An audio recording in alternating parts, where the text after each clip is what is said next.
Good afternoon, everybody. Welcome to the day 2 of this Fair versus Homophobia, What's Next for LGBT Rights in Sport conference, which is taking place as part of the Football versus Homophobia month of action. Yesterday, we had some amazing speakers, including top-level athletes, including top-level decision makers and policy makers, activists from around Europe. And we had some good guests from everywhere, from the sort of heart of the European institutions to Latin America, to North America, and Eastern Europe. So I think we captured a lot of the big issues that there are to look at in terms of football and sport generally, and LGBTIQ inclusion. But today, I think we've got more to do. We've got further to go.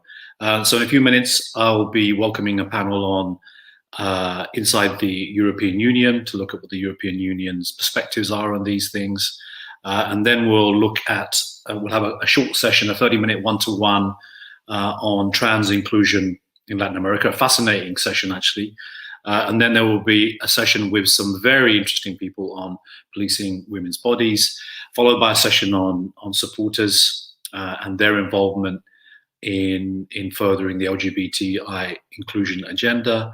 And then finally, a really interesting session on mega events and LGBTIQ inclusion, the human rights agenda, the forthcoming mega events in places like Qatar and China, what that means, how we need to get guarantees and reassurances for the safety of the community. I think that's an amazing lineup, and we have some really, truly phenomenal speakers.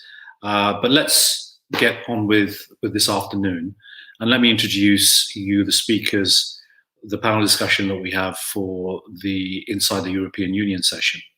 And I'm going to start with Malin Bjork, MEP, who is the chair of the LGBTIQ intergroup. Malin represents the Swedish Left Party and the European United Left, Nordic Green Left within the parliament. She's a very experienced politician, and I've heard her speak before. She has amazing things to say. So welcome, Malin. Our next speaker, the person I'm going to call on next, is an old friend of mine, actually, Andrej Pijl, who is representing out in Slovenia, an NGO that he founded, I would say, 10, 12 years ago, to look at sport and the LGBTI community and the intersections with everything, I would say. Andrej, in his full-time work, is with the European University Sports Association. So he has a deep understanding of sport, inclusion, and all of the issues related to that, and does so from this amazing place that is Slovenia, right there at the sort of center of Southern Europe, the Balkans, and everything else in between, everything that represents.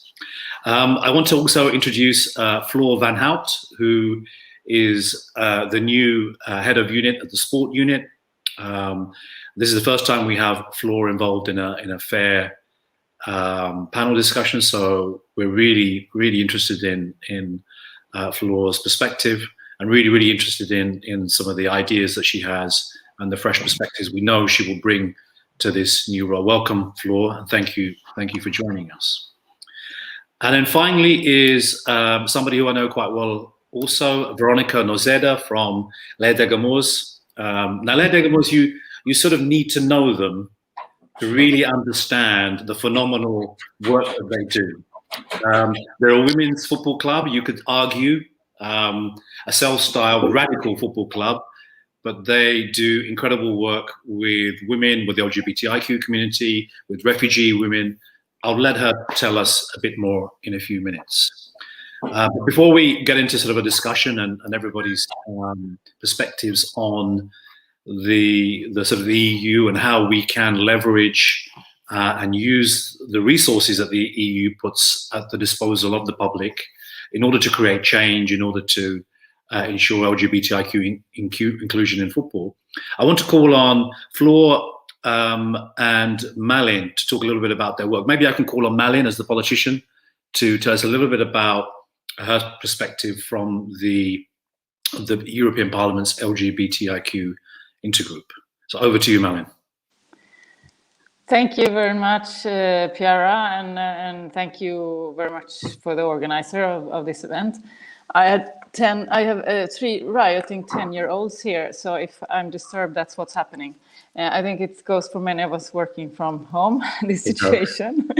But I put mine under the rug, so you can't hear it. You have a better technique than I do. Yeah. So my name is Malin, and I am a Swedish left-wing MEP, and I am one of the vice presidents in this cross-party group that we have in the European Parliament, and that has existed for several legislatures now. And I'm part for the second legislature in the intergroup. And so we range from the right wing to the left wing. And I think it has been a very important grouping to put these issues on the agenda in a way where we actually also make progress within our respective groups. And one of the things that we did ask for a long time was a strategy on LGBTI rights at EU level to address all the different aspects. Because the EU is of course, a body that has some powers and some not. You know, many things within sports and health and education are actually national competences, and many member states, most member states would like it to remain that way. But that doesn't mean that we cannot have actions of collaboration and cooperation and support and do things together that would make us achieve things. But there is also legislation, as you know. There is anti-discrimination legislation.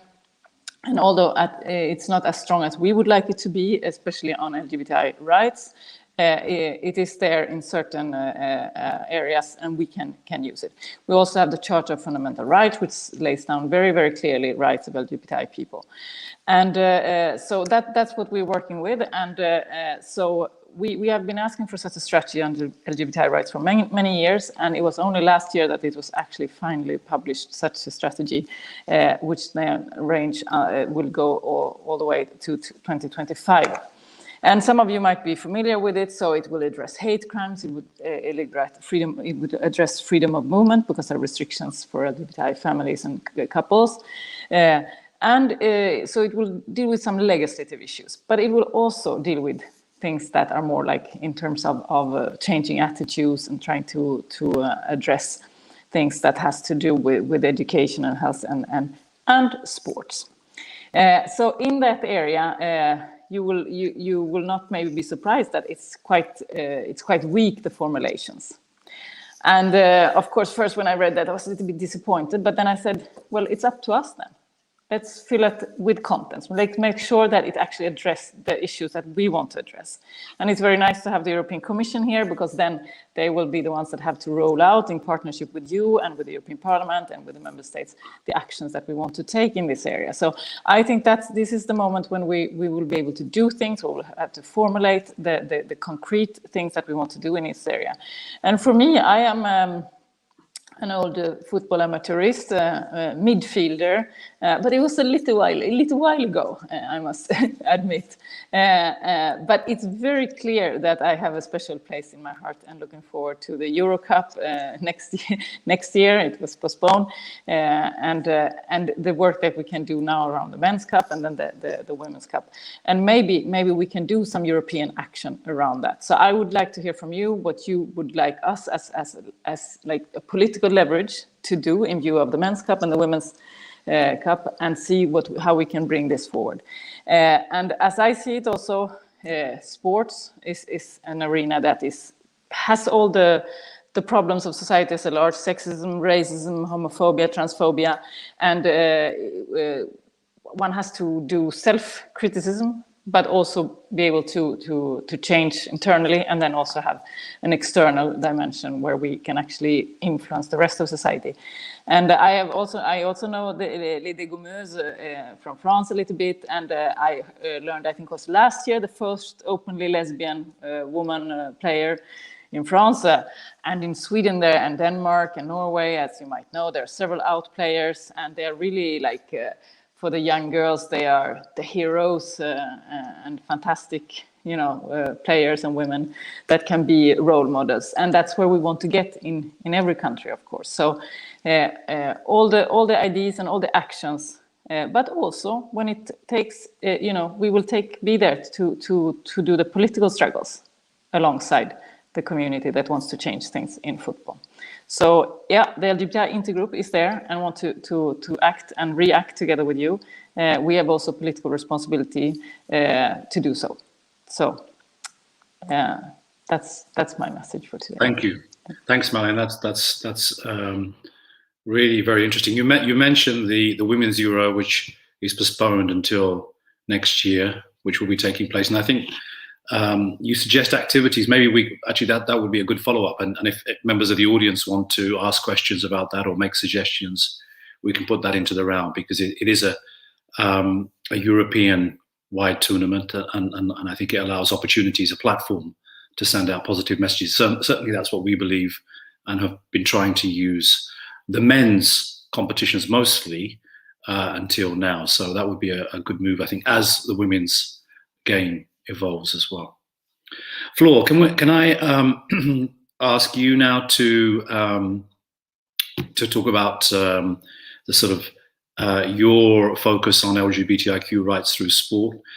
We spoke to the commissioner yesterday, and as Malin has just referred, there is this new LGBTIQ strategy, although not so new. It was launched last year. I think it was one of the first of the equality strategies that the Commission launched under Helena Dali. And it has 4 key elements: tackling discrimination, ensuring safety, building inclusive societies, and leading the call for LGBTIQ equality around the world. And certainly 2 of those, I think you could very strongly action through the sort of mechanisms that you have. But I wanted to get your perspective from the unit as a civil servant, if you like, rather than a politician, somebody who's responsible and tasked for delivering some of the actions that the politicians and the Commission itself wants to see happen. Yes, thank you, Pierre, for introducing me. And my name is Flor van Hout. I'm a new head of unit for the sports unit in the European Commission since the 1st of January. So all of this is still very fresh for me. But thanks for inviting me already to address you and discuss with you. And unlike Malin, I have never played football other than in a very informal manner. But I am a fan, and as you know, fans need to take sides for which club you cheer. And I think today it's very clear that fair versus homophobia, that I'm all cheering for fair. And this is very clear. You've already mentioned, both of you, the strategies, the equality strategies that the EU has done, and it is very clear that very much at its heart, the EU is based on values of anti-discrimination, of dignity and equality, and these are the values we stand for, and they also permeate the policies and the actions we do, including in sport. And thanks already to a member of parliament for reminding the legal context and what we can and cannot do, because of course our means are limited. And this is true for many of the fields where the member states are in the lead, and they have the competence. But it's even stronger the case for sport, because sport has a special status in the treaties, but also in regulation in general, which is often referred to as the autonomy of sport, in the sense that some of the conditions that you would expect in terms of ordinary companies and corporations are different in sport, because sport is so unique.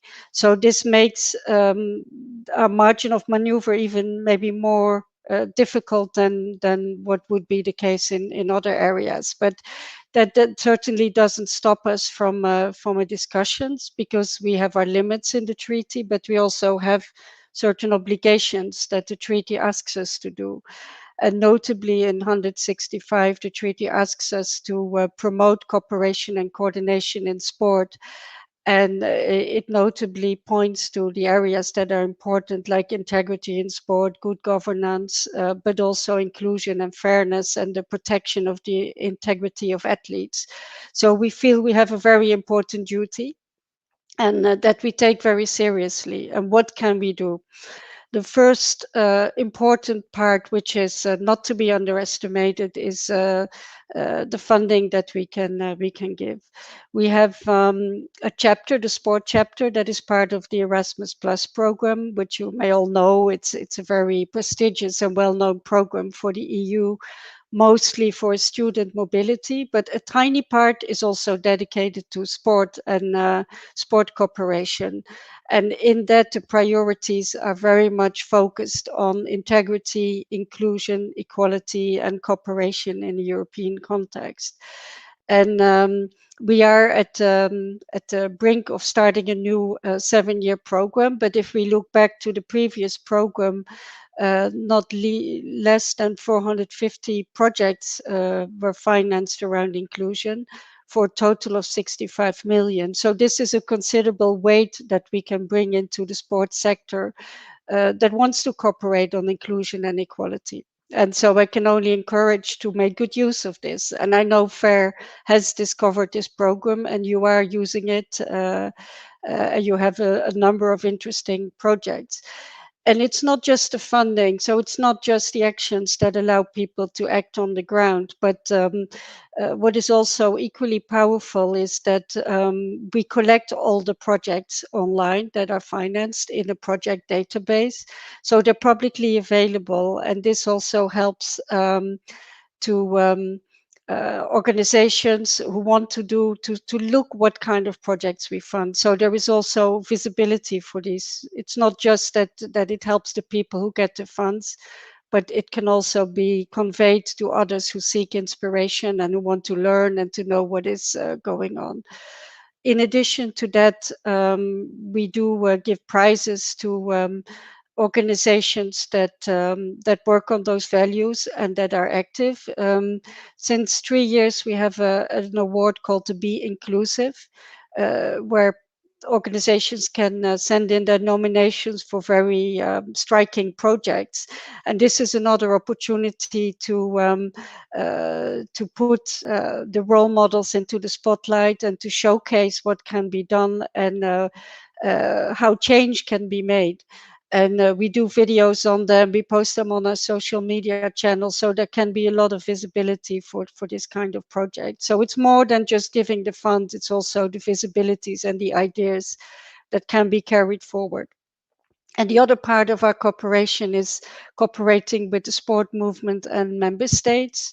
We collect evidence, we do studies on a number of topics. In the recent year, this has very much been focused, unsurprisingly, on COVID and the effects of the pandemic on organizations and sport infrastructure, which are pretty severe. And there is a lot of need to build up structures that have been invested in that have gone to a very rough time, and we'll need to get support and time to build everything back up.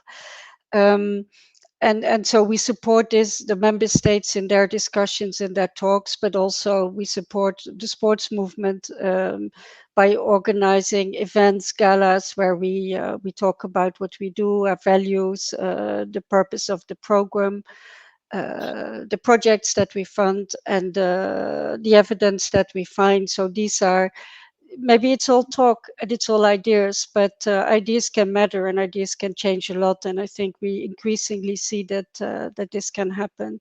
Sometimes it's destructive, unfortunately, but it can also be very constructive. And we like to give a strong push to the positive dialogue from our side. So that's roughly in a nutshell what we can contribute on from the EU side to our programs and to our policy cooperation.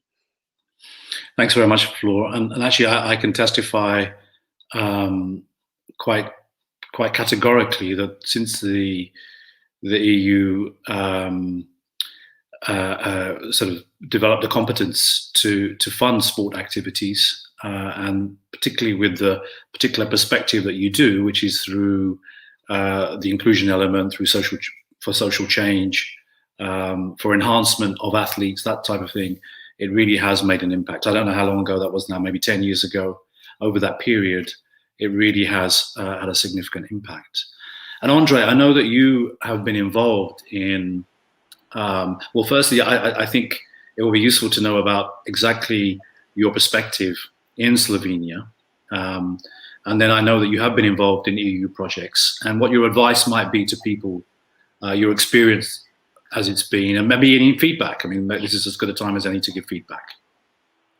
Thank you, first of all, for the introduction, and I'm very honored to be in such a really high panel, even coming from a small country. I represent a very small club, but as Piara said, I wear many hats. So I also work for a bigger, let's say, mainstream sports organization.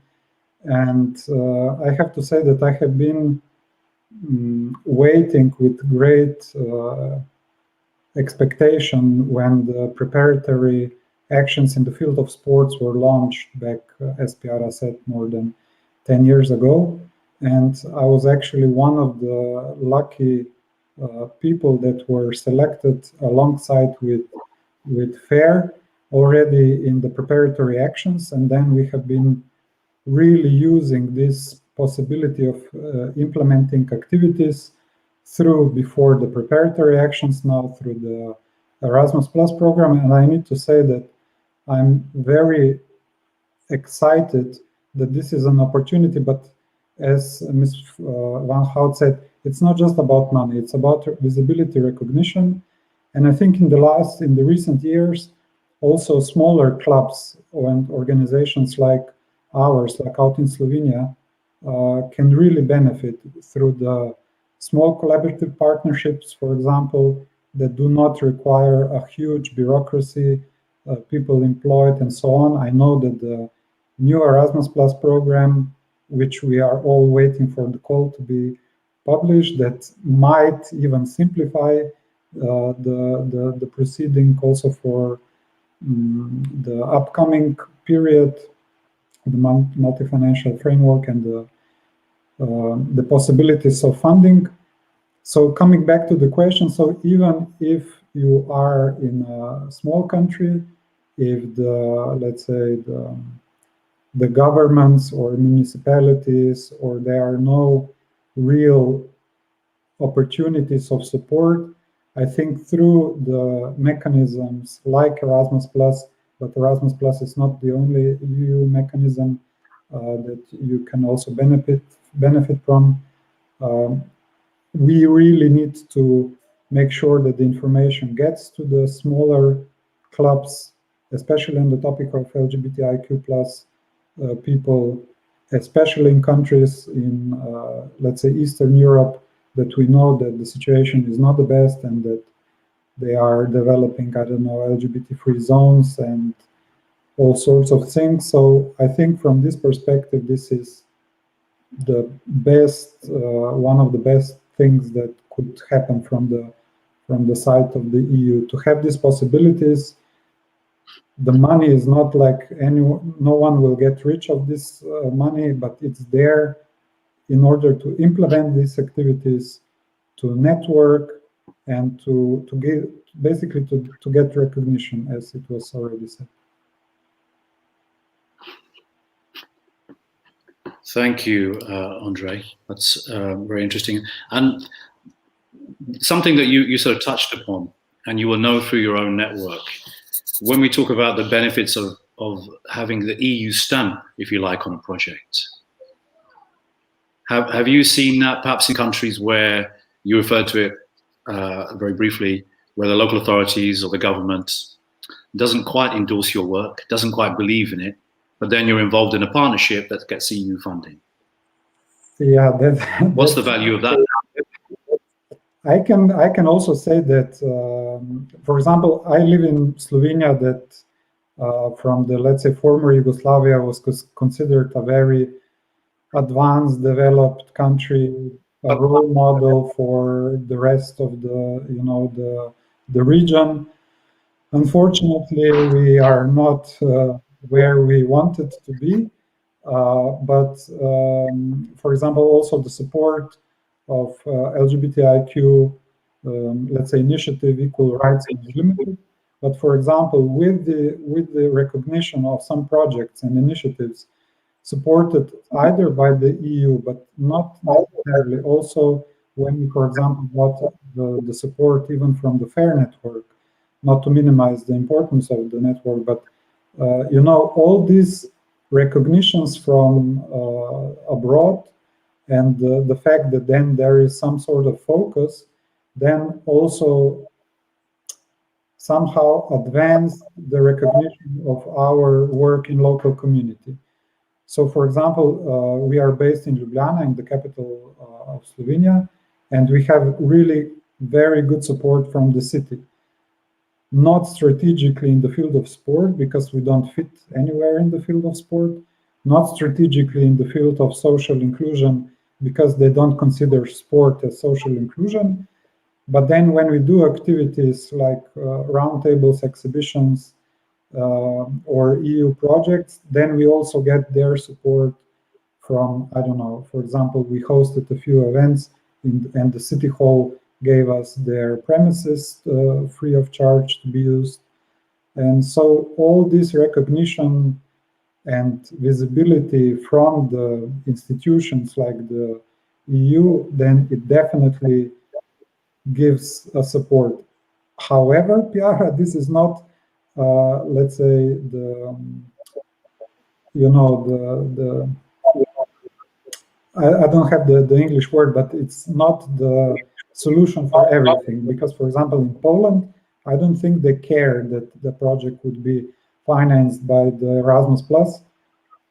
They still carry out their policies, but it definitely helps. It definitely helps to have this recognition and support from the European Commission. Malin, just as a politician, I think when you see the sort of growing intolerance, at the very least, if not outright hostility towards the LGBTI community in Poland, Andres just mentioned, in Hungary, we know. What political responses can you offer from the parliament that can cut through? Well, I think the situation in some countries, and notably in Poland, is dramatic. It's dramatic in terms of women's rights and LGBTI rights. And the responses we have done as the European Parliament, we have raised the debate. We have put it on the plenary agenda at the highest possible level, to the point where the President of the Commission would have to come and say that LGBTI-free zones or hostile declarations does not have a place in Europe. So I think the Parliament has done really our work. But I do think that at the Council level, you know, the member states and ministers, when they meet, they could put a little bit more pressure. They could be a little bit more vocal about what kind of, rights, how fundamental rights have to be respected. And the attack on LGBTI rights in Poland, as in many other countries, it's also linked to a more authoritarian drive overall.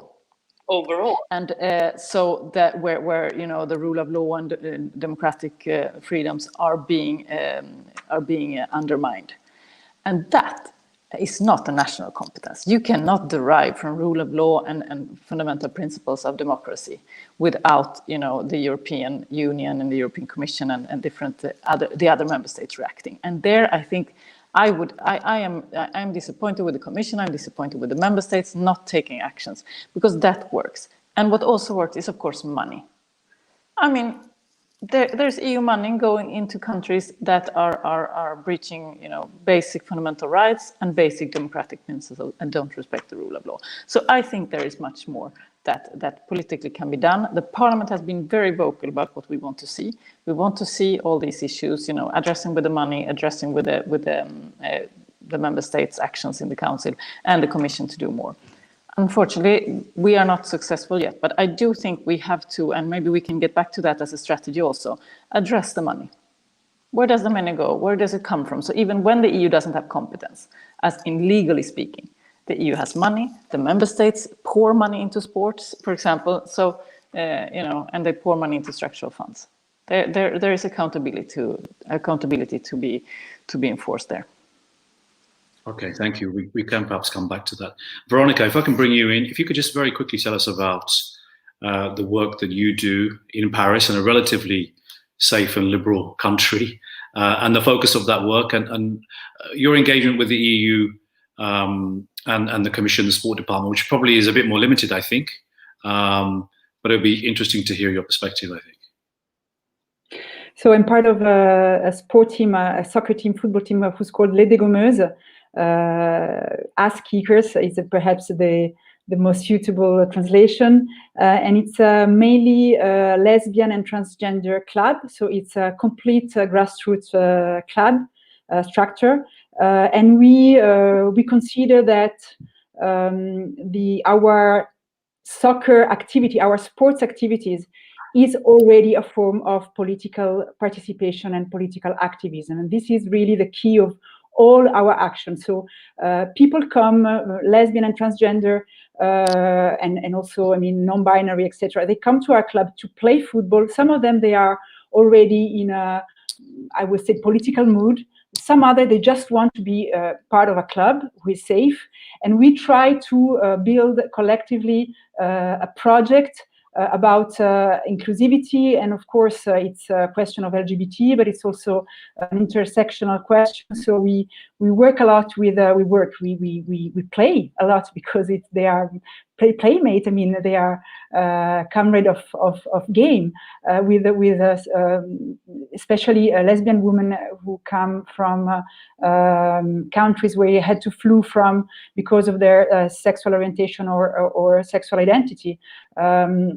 So we have started what today we can call a program, but it was not really a program. It was just at the beginning the idea of how we can lift barriers to the sport practice for people who have a lot of issues in their everyday life, because they're struggling with the paper, with documents, they're struggling with everything, with health, with mental health, and how can we welcome them in the best way possible in our club.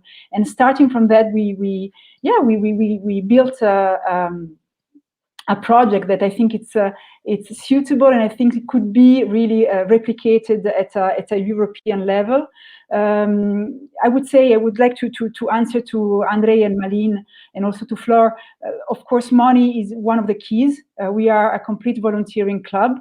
We participated in one European project, thanks to you, Chiara, thanks to FAIR, about refugees, and we bring in this LGBT components in the refugee and sports issue. And I'm happy to hear that in the next round the applications will be easier, because I have to say that these applications are very, very, I mean, I know how to fill in an application. It's not a problem. And I'm an old woman, and I have a professional background that makes me, okay to do this. But still, it's a very, very difficult, and to really be inclusive towards grassroots, really grassroots. And I think that the grassroots organizations are the ones who are making the change. So simplification is one of the keys. This is one of the things that I wanted to say. The other thing is that, as you said, Malin, we are also very excited about the Euro Cup. To have this visibility spot, it's really important. And we, as a Dégommeuse, but we did it at a small scale in France. In 2016, when there was the Euro Cup in France, a Men Euro Cup, we organized a Euro of Solidarity, a Euro Cup for Solidarity, and we invited 11 LGBT refugees all around Europe to come in France and to be like a team, and there was a tournament, and there were debates also with you, Chiara, and other people. So, okay, this was a small scale, but we could replicate such actions at a bigger scale in those events. And the other thing that I want to say, that 2 years ago now, in 2019, when there was the World Cup in France, World Women Cup, we also took action, and we really worked on the the link between homophobia and sexism, because one of the keys there is also, and especially in France, you said France is a quite progressive. Yes, it's a quite progressive, but still we miss some rights, first of all, and the overall environment is not so LGBT friendly, in fact, and it's very sexist. And one of the things we worked around, it was the image of football players, because in France there is a kind of injunction, there is a kind of football players feel like they need to justify that they still women, because they don't have to be lesbian, because to be a lesbian, it's terrible. So all the communication of the federation, of the French Federation, is about, feminine players, and this is something that it's really around sexism, but it's also really about lesbophobia, because what you mean to someone like me, who is a little bit masculine, who is a tomboy, or to butch women, is that they are not welcome on the ground. So this is something that is quite mainstream, but still you can really tackle it in a quite radical manner. And I would love to have grants or support of the European Union around those kind of themes, LGBT refugees and communications, how to be inclusive in the communication, because we need European Union to put pressure on our own national institutions and sports institutions to show them that they are a little bit old style, and they have to move on, and that what they do and they think it's correct, it's not correct, it's lesbophobic, it can be transphobic, and we really need to push them to be much more inclusive in the way of communication. So I think that the European Union could be a strong ally in this battle. Okay, thank you, Veronica. I think some very interesting points there. I guess, Flor, one of the emerging questions from the floor, from our viewers and from Veronica directly there, is how you might in the future reorientate some of the money that you make available. Make it easier, of course, because of the time involved in the administration. But also to make it dynamic in a way that meets the needs of the community, the people who will benefit more directly, rather than people who are perhaps have a competence in writing grants. I don't know what your thoughts on that. I know, obviously, always understanding that there has to be accountability for any public money, and there have to be high standards for that accountability. But how we can sort of dynamize or make more interesting and relevant the funds that are available? It's a good question, and it's not easy to answer it. I see in the chat there was a question posted: how does the EU ensure quality and to ensure that the projects have real content and they're good? And maybe that doesn't sit so well with how can we make sure that this is the project it's simple to apply for, because there is an inherent tension between the two challenges. Because it's very risky to simplify the applications, but then the evaluators do not have the means to assess whether there's quality behind. So this is a complicated one. We're trying to find ways of simplifying the program without necessarily harming the quality of them. And one of the new tools that we have in the financial regulations that came into force last year is rather than control-based financial management, to have output-based financial management, meaning moving from a logic of checking the expenditure, whether it actually was spent as was proposed, to focusing on what the projects should deliver, and then be able to pay that in terms of lump sums or pay the work packages as soon as they are delivered. That is a way, in this case, that smaller organizations no longer need to keep a full and very detailed accounting only on those projects. But as long as it's clear that they delivered what the project promised to do, there is assurance and you can pay. Some of these logics are already in place for certain cost categories, but this is a logic and a notion that could possibly help to simplify the funding in the future, and then also simplify the application, because the cost models will be structured in a different manner. So that is something. Now, the other thing, which I'm not sure if that actually helps simplify, but it will help focus projects, is that the new Erasmus Plus program has reaffirmed its objectives in terms of inclusion. And this was also something that has been discussed with in the negotiations with the Council and Parliament.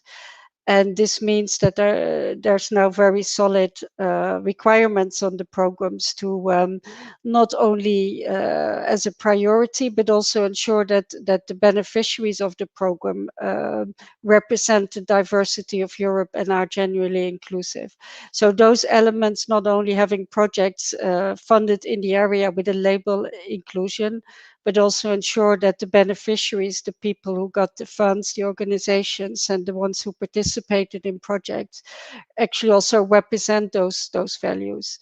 So that maybe make things slightly more complicated again, but we think this is we're looking for a good balance between ensuring that the money is the funds arrive in the right projects, meeting the program's goals, whilst limiting complexity.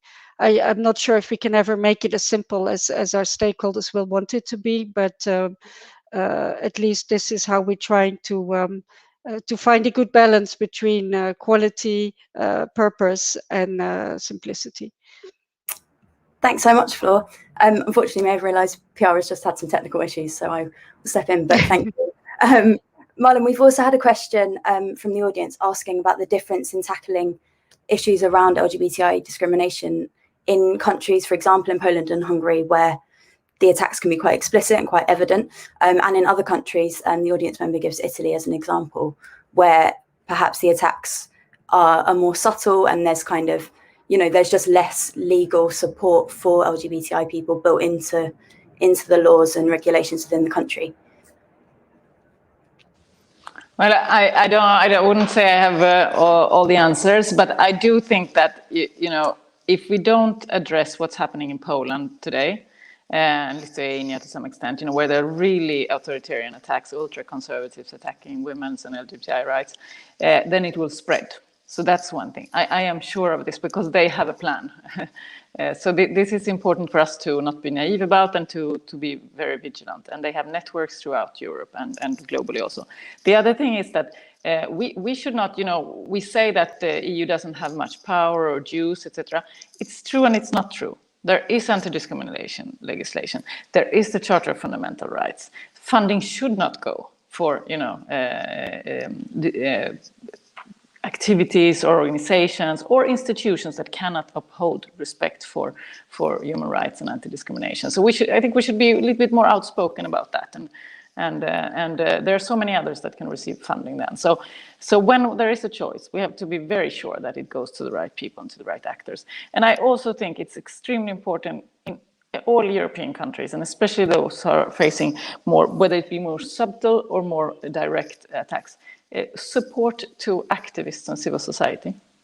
And I mean financially, politically, stand by and stand with these activists, because I think we can only move forward together. And I also just want to say something about what Veronica said. I think we should definitely use I think we should use the Men's Cup also 2021 to bring issues of equality forward, because if we don't see them as linked, then we will, if we only keep LGBTI here, sexism here, anti-racism there, I think we're failing also. So let's go, all in and try to make a big impact. So I think we should have equality issues on the agenda for 2021 for the Male Cup, and to put women on the stage. So I'm going to participate in a project here in Belgium, hopefully where we have, because I'm stuck in Brussels, I'm going to say, but where we actually give visibility to women athletes, women's footballers, although it's the Men's Cup, and to speak about inequalities in pay and in advertising, everything, in all means, and which also means that we should the 2022 Cup for women.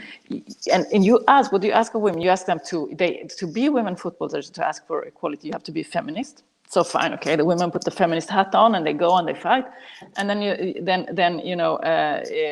it's if they come out as lesbians, they go, oh no, you're feminist, but now you're lesbian also. So it's like so just as Veronica said, this is not solved. This is not solved. In some countries, you can be openly lesbian in football and it's fine, but in some countries, it's just like you have to carry another burden or another struggle. So we have to take that on, and I think it would be excellent to do some big actions and ask for a lot of money from the European Commission to do some really good things for the 2022. And I commit certainly to do hold, if COVID allows us, we bring people, we take over the parliament with equality striving football players and fans and associations, and hold that ground. So I'm looking forward to that. Yeah, I think we all are. That sounds brilliant. I'm very conscious of time, so I just want to very quickly, we've obviously heard, we've got the Euros, the men's Euros coming up this summer, we've got the women's next year, we have the LGBTI strategy stemming the next 5 years. So very quickly, Andre and Veronica, if you could just share with us your organisation's priorities for the next kind of future years based on all of this and the kind of growing momentum for LGBTI inclusion. If we start with Andre. Yeah, thank you. It's not an easy task. I know that Malin said that also the Commission has, let's say, power of or potentially of restricting money. We saw that it didn't really work when the new EU budget was trying to be passed. So I'm not as optimistic. I'm also not as optimistic taking into account the rise of right-wing extreme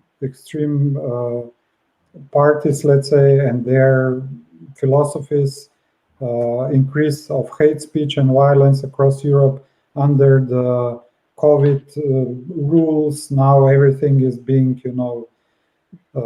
diminished, the human rights aspect. But at the same time, I really think that we need to stay audible, to be visible, to keep on fighting. But this fight is basically just keeping the activities that we are doing anyway, and maybe taking these opportunities to be even louder with the support that is available to us. Thank you. And then Veronica, final word to you.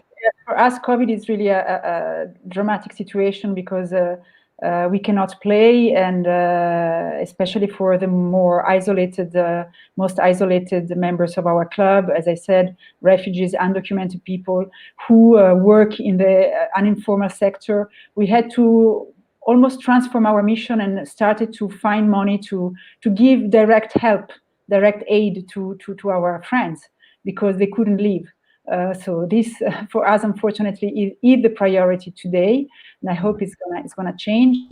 On the other side, I would like to say that we consider ourselves as I would say, quite radical and quite lefty group, but still we want to contribute in the mainstreaming of our issues. We want to talk to the institution. We want to talk to the parliament. We want to talk to the federations. Sports federation. We want to talk to the high-level actors from our grassroots perspective, because I think that we can have that discussion. We can do part of this job, and I think that this is one of the points that I would like to raise in this in this kind of group like ours today. So we're really there to push our own agenda, but I think that we can create common agendas with people who are a little bit perhaps more progressive, but still we can push for some important issues together, and we need to do so, especially in such a conservative environment that was, as reminded by Malin and Andre and everybody today. So I think it's our job and our duty today. Thank you so much. Thank you very much to Malin, Andre, Veronica, and Flor for your input today. I think there's some really exciting opportunities coming up across Europe, which I hope a lot of FAIR's members and everyone here can get involved in. So thank you very much for your participation. Bye. Okay, so I'm very excited to introduce the next session, which will be looking beyond Europe now. We're going to Latin America to look at LGBTI plus inclusion, specifically in Brazil, but in Latin America more broadly as well. And joining us will be Cara Snyder, who's an assistant professor at Louisville University. And Cara's work is fascinating. Your work focuses on transnational feminist politics and culture and social movements. And you've spent a lot of time in Brazil, working together with Meninos Ponce de Bola and researching their work. So we also have Rafael, who is the founder of Meninos Ponce de Bola.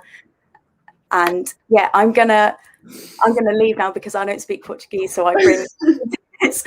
So yeah, really excited for this session. Thank you so much, Esther. Yeah, it's a real pleasure to be here. So again, I'm Cara Snyder, she or they, and this is Rafael Henrique Martins. Rafa, você quer se apresentar? Seu micrófono está muted. Olá, tudo bem? Meu nome é Rafael Henrique, sou homem trans e fundador do primeiro time do Brasil chamado Meninos Bons de Bola.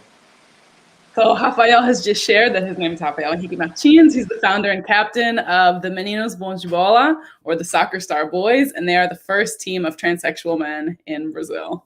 Valeu, Rafa. So it's just a tremendous pleasure to be here for FAIR versus Homophobia, talking about LGBTQ plus football beyond Europe, and in particular, trans inclusion in Brazilian football.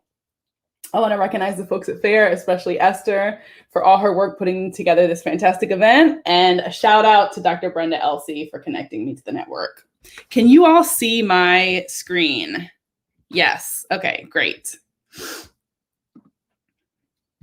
So I'm going to use some slides. If there's anything that we're talking about today that moves you, that inspires you, that provokes a connection, you can tweet about it using a hashtag FAIR versus Homophobia. Tag FAIR at FairNet or me at @1DoNotCara, and you can reach out to Rafa and the Meninos Bons de Bola on Instagram at Meninos Bons de Bola FC.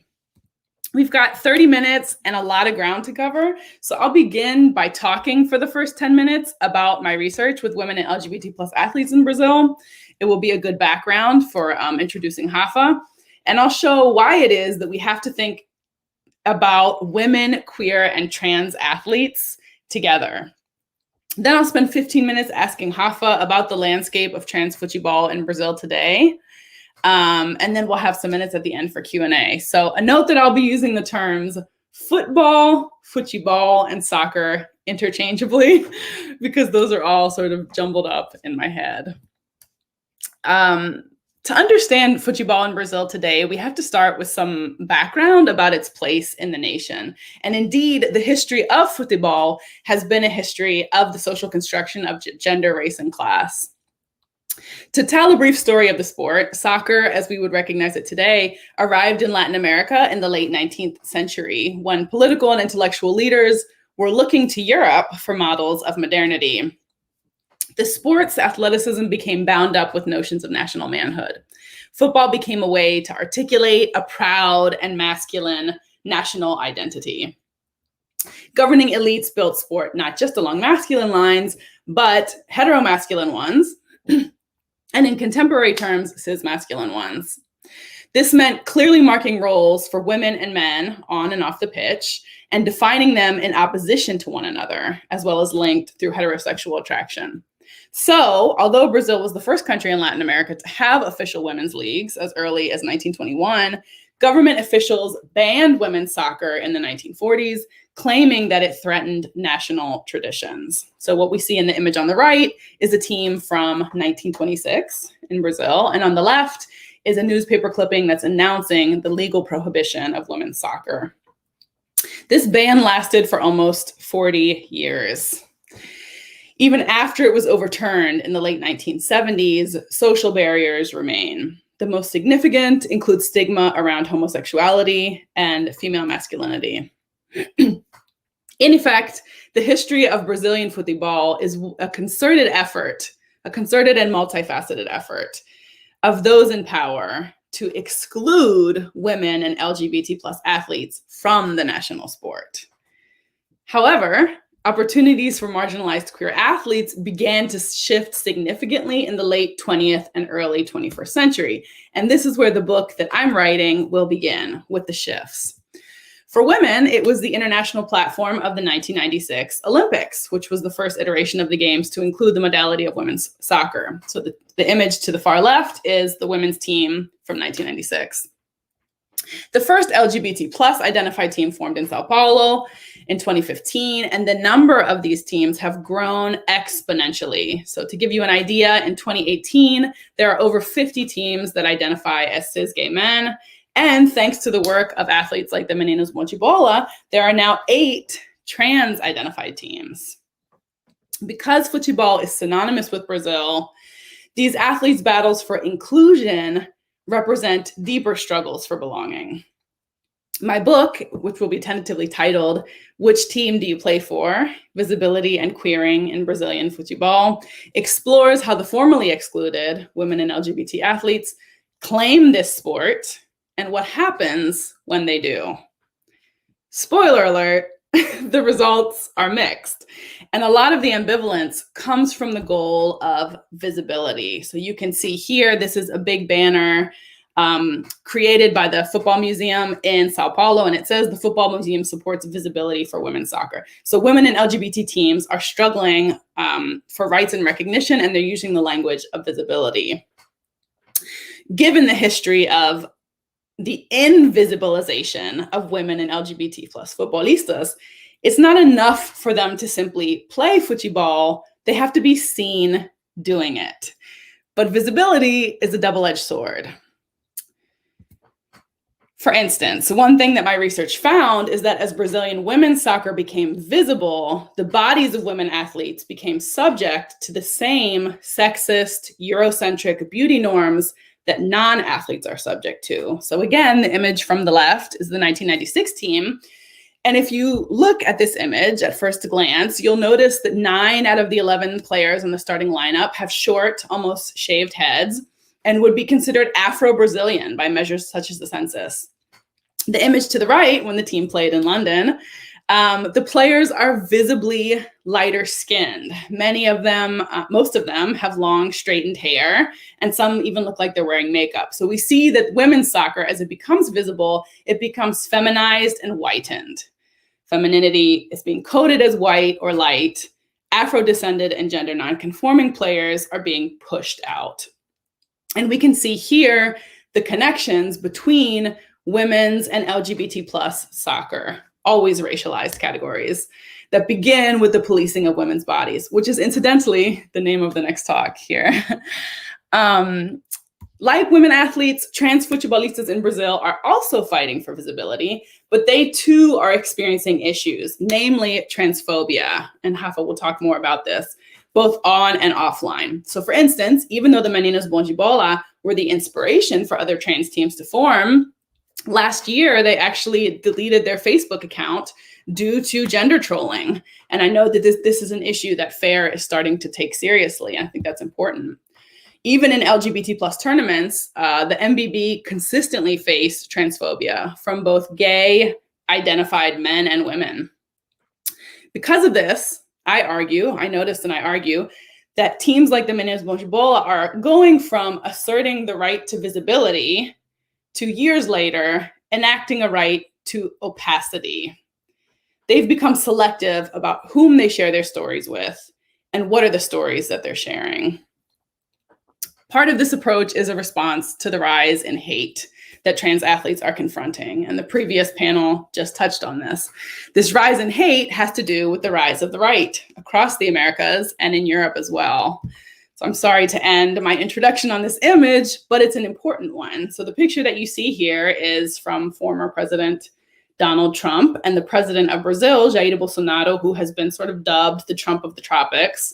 When they met for the first time in 2019, the gifts that they exchanged were men's soccer jerseys.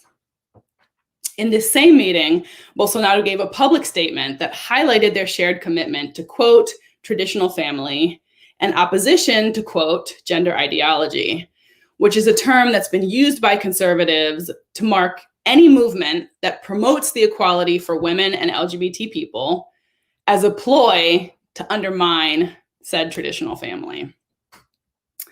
As you can see, the political right still tries to promote traditional lifestyles and roles, which supports men's soccer, but not other groups. Queer and trans soccer is a threat to the gendered order, and any challenge to a gendered order is read as a challenge to the social order writ large. So the Meninos Bonjibola are fighting for trans inclusion on the soccer pitch, and that also matters in a larger political way. It's an honor now to hear from MBB founder and captain, Rafael Henrique Martins. And a note that I'll be doing translation between Portuguese and English, as I just did in the introduction. Trans activist Bernardo Gonzalez reminds me that 0.2% of trans people in Brazil have attended university. And so trans inclusion must necessarily consider language translation. So I encourage FAIR and to all the organizations that are listening in here who want to be in dialogue with athlete activists from the Global South to continue to prioritize language translation and funding for that. And in the meantime, thank you audience members for your patience as I do this translation. So I'll stop sharing now. And Rafa, a gente vai começar. Então a primeira pergunta que eu te quero fazer, the first question I'm going to ask is for Rafa to give an overview of LGBTQIA football in Brazil today. So, então, Rafa, como é o futebol LGBT+ no Brasil hoje? Bom, hoje o futebol LGBT, ele já chegou num nível de visibilidade muito grande, né?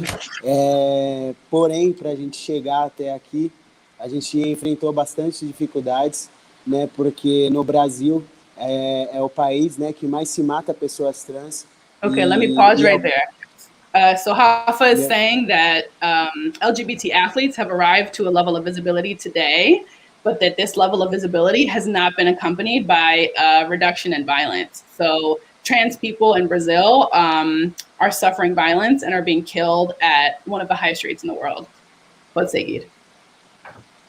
Além de ser o país que mais mata as pessoas trans, é o país que mais mata também as pessoas LGBTs. So in addition to being the country that is most known, that has the highest murder rate for trans people, it's also one of the highest countries in the world for violence against LGBT people writ large. Com o nosso atual presidente, muitas pessoas aqui no Brasil saíram do armário para poder repudiar esses ódios contra essa população e essa comunidade.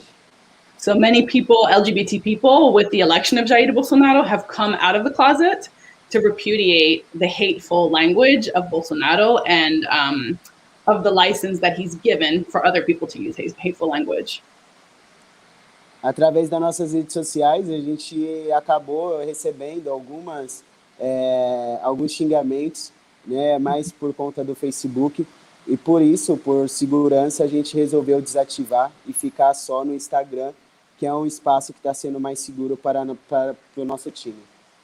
So Rafael mentioned that they were just receiving violence and threats and ridicule, mostly on Facebook, and so they've decided to only use Instagram, which they feel they have more control over controlling the dialogue. E para a gente é muito preocupante, né? Porque com esse atual governo a gente fica um pouco inseguro, né? E com medo das pessoas mesmo destilar tanto ódio, né, contra a nossa comunidade, e principalmente contra as pessoas trans, né? E principalmente contra o nosso time, que vem vindo aí trazendo muita visibilidade e vem fazendo história no futebol, né? Então a gente acaba aí ficando preocupado. So Rafa's sharing that that given the rise in hate, it's very worrying for the Meninos Bonjibola because they've become so visible since the team formed in 2016.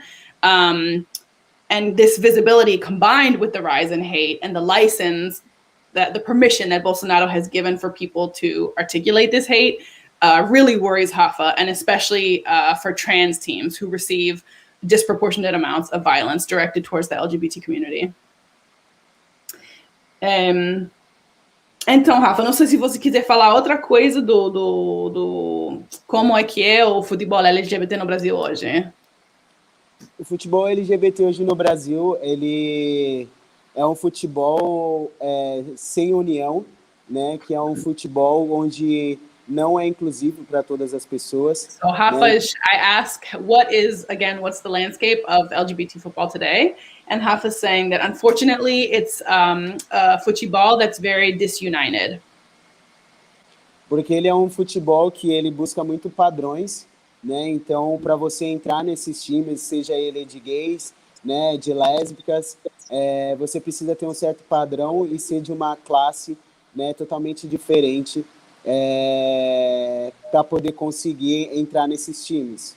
So Rafa's saying that even for teams, principally gay-identified teams as well as lesbian-identified teams, they're still looking for certain patterns or normativities, and especially talking about class, how you have to have a certain class privilege even to participate in certain LGBT plus leagues.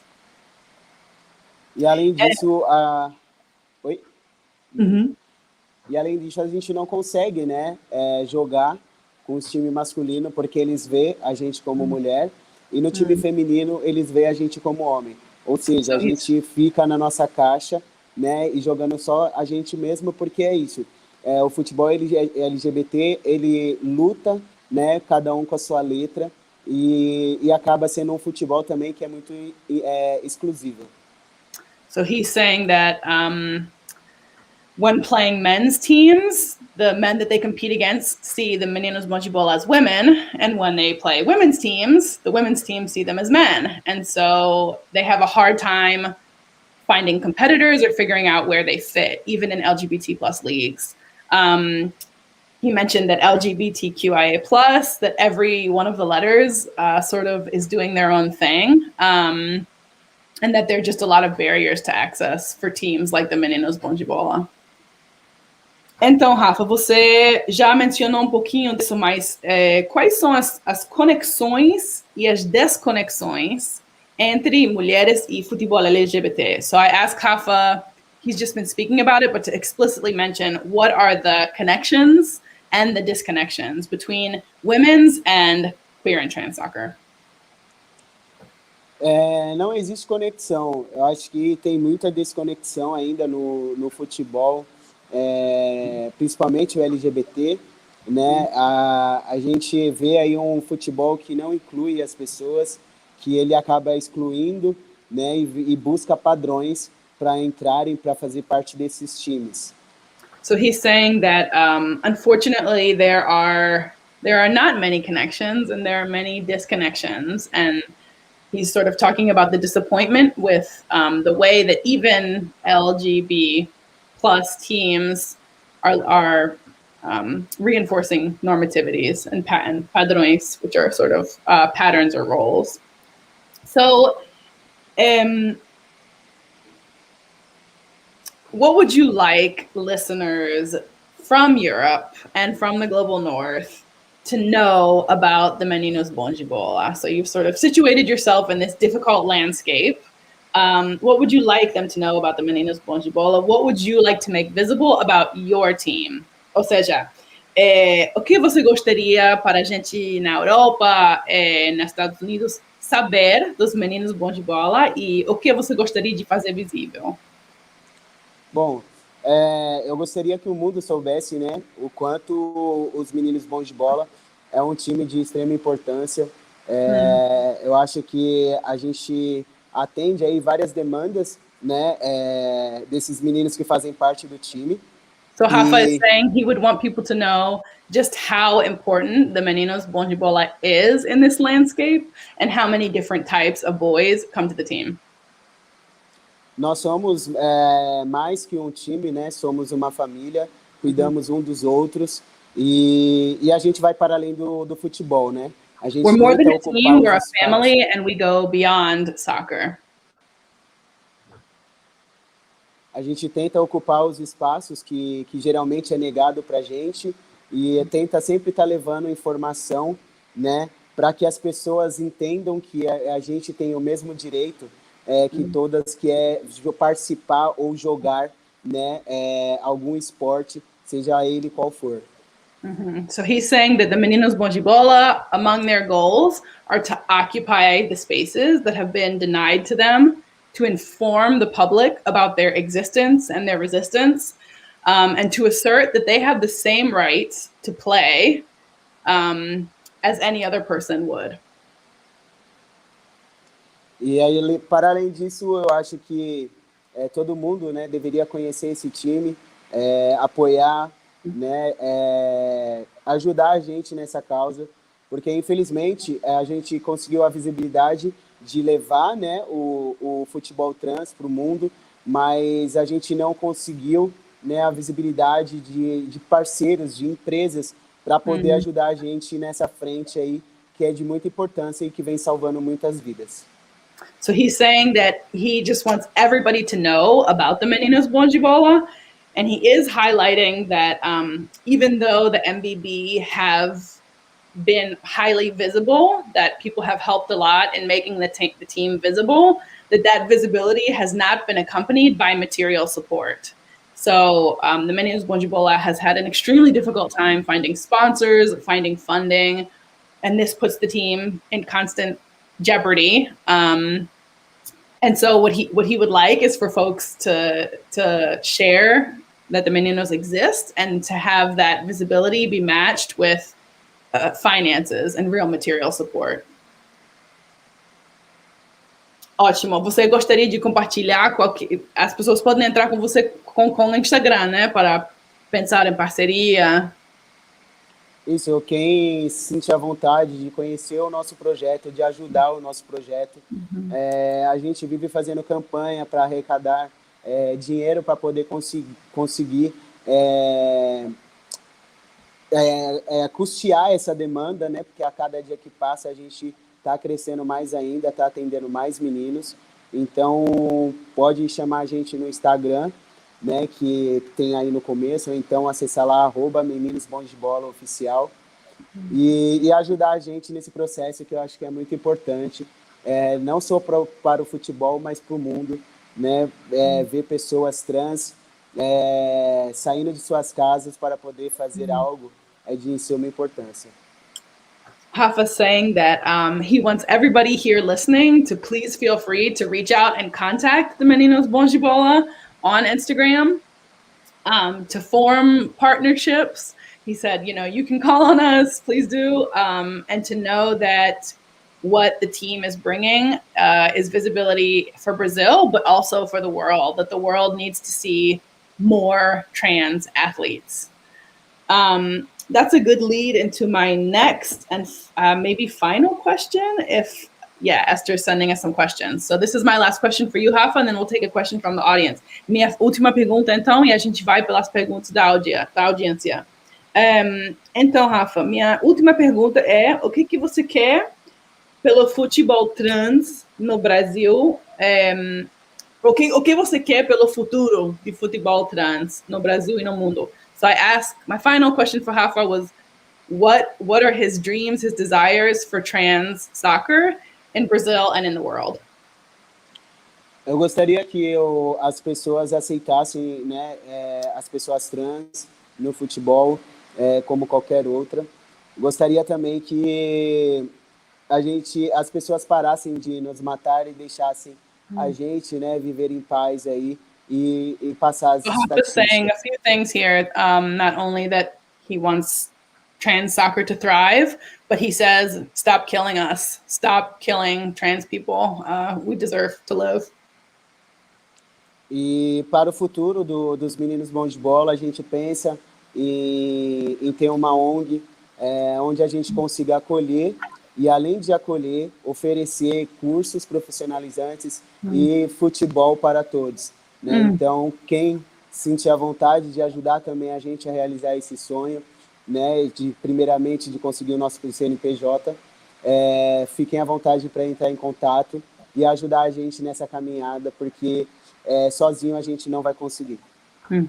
So Rafa is sharing that the Meninas Bom de Bola is going to become an NGO. This has been a dream for Rafa since he started the team, and it's hopefully happening soon. With this NGO, the MBB wants to have a house that can house trans people who have been kicked out of their homes, many who are living on the streets. He imagines that the house would offer classes, that the house would promote soccer for everyone. And he encourages everyone to be part of that dream, to reach out to them and think about how you can help Rafa realize those dreams. Ótimo, Rafa. Então, eu vou pelas perguntas da gente, que tá perfeito. Eles querem saber o que a gente global, no mundo global, pode fazer para apoiar o seu trabalho. So I'm sharing a question that was just given to me by Esther from the audience. Thank you for this question. What more can global audiences do to support the work of the MBB? Quem quiser, né, ajudar o nosso projeto, pode estar entrando em contato com a Carla ou com a Esther, ou até mesmo com a gente, mas eu gostaria que entrasse mais com a Carla, porque ela consegue traduzir para mim.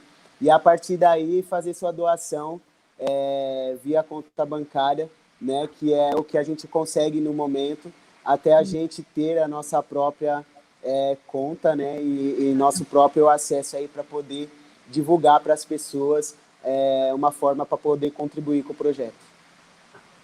So Rafa shared that you are welcome to contact me, Kara, and I shared my contact information, and I'll share it again in a minute, just for the issue of translation. So you're welcome to reach out to me.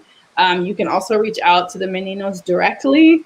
As they're not an NGO yet, they're working to do that, but direct donations to Rafa's bank account is a welcome possibility. So reach out to them on Instagram and Rafa can share that information with you. Okay, great, Esther. I don't know if there's any other questions. I want to be conscious of your time, and I know we're at 30 minutes, so you can let me know if we have a little more time or if this is a good moment to wrap up. Hello, Lou. Hi, Cara. Hi, Raphael. It looks like you're out of time because I've been brought into the session. I suppose you're in the next panel then. Well, I'm introducing the next panel, yeah. So fantastic. So then just wanted to say thank you so much.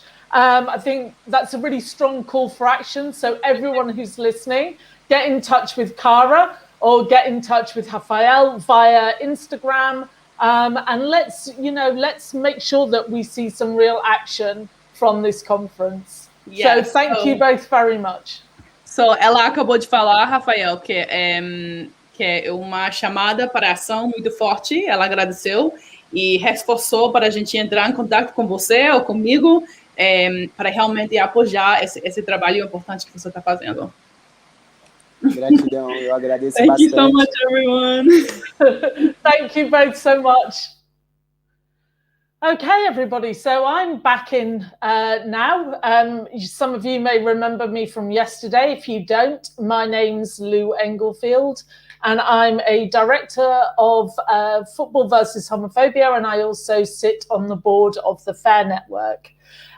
So now to introduce our next panel, Policing Women's Bodies in Sport. I'm absolutely delighted to welcome Cherie Becker, Assistant Professor in the Department of Health and Co-Director for the Centre of Qualitative Research at the University of Bath. Welcome, Cherie. Hi, thank you very much. Hi, Lou. Hi, everybody. Good. Well, I'm here this afternoon to moderate the panel on policing women's bodies in sport. And I think this follows on really nicely from the discussion that we were all listening to. So I'd just like to say a very big thank you to the FAIR versus Homophobia team for all of their work behind the scenes and setting this all up for us. So this afternoon, we're going to have a panel of women athletes to speak to. So first of all, I'll introduce Dr. Veronica Ivy. Hi, Veronica. Veronica is a Canadian philosophy professor, a competitive cyclist, and a trans rights activist. We also have with us this afternoon Dr. Madeleine Pape. Hi, Madeleine. Madeleine is an Olympian and postdoctoral researcher at the University of Lausanne. And finally, I believe that we will have Annette Nagesa with us this afternoon. So Annette is a former athlete who has spoken out about coercion and the hyperandrogenism regulations of the IAAF, now known as World Athletics. So Annette will be with us in a minute as soon as her connection is restored. So I just wanted to start this afternoon by saying that we know that women continue to experience barriers to full inclusion in sport and beyond. So this panel brings together 3 women athletes to discuss their experiences of sexism and misogyny, including trans misogyny and misogynoir in sport, and how this polices women's participation. So this panel hopefully will trace narratives and make visible the lines of connection between policing of women's bodies and what this means for both sport and beyond. In doing so, we will move towards a different kind of conversation, one that hopefully holds space for what an inclusive vision of women's sport can and should be. So thank you very much for the moment to Veronica and Madeleine for joining us. I wanted to start just by opening this conversation up around kind of the best of what sport can be, because each of you have achieved much success in your respective sporting arenas, and sport clearly means a lot to you. So Veronica, if I can start with you, what does sport mean to you? I mean, that's a pretty big question. I mean, sport's been a big part of my life since I was 2. I've been a multi-sport athlete my entire life. And then in the past 5 or 6 years, I've focused on cycling. And in the past 3 years, focused exclusively on track cycling and track sprint cycling. So in those years, I've found pretty good success in winning 2 Masters World Championships. But unfortunately, as a trans woman, that has brought unbelievable backlash. I've sort of become the poster girl for everything wrong with trans women in sport. So sport has this double-edged sword for me. It's where I find community. It's an outlet for like processing feelings and stress, but it's also become its own source of stress, which is unfortunate. Mm-hmm. Yeah, absolutely. Madeleine, same question for you. What has sport meant for you?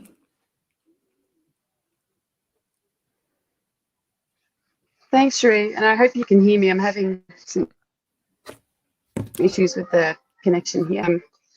For me, I think, I mean, I've certainly made lasting friendships through sport. I have really found community through sport. I've had the I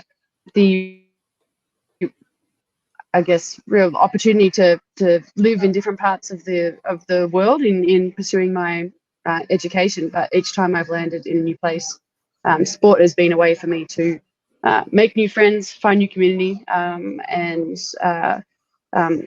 become connected to the places that I'm in. But certainly the relationships that I built as a child, even doing sport, have turned out to be enduring and relationships that bring me a great deal of happiness still today.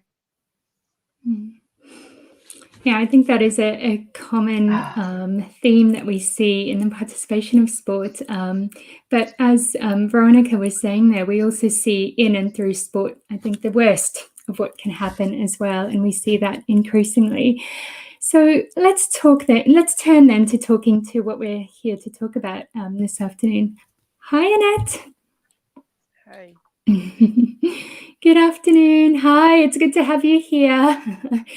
So as I was saying before, Annette Nagesa is a former athlete who's talking out about, or who has spoken out about coercion and the experiences at the hands of the IAAF, now known as World Athletics.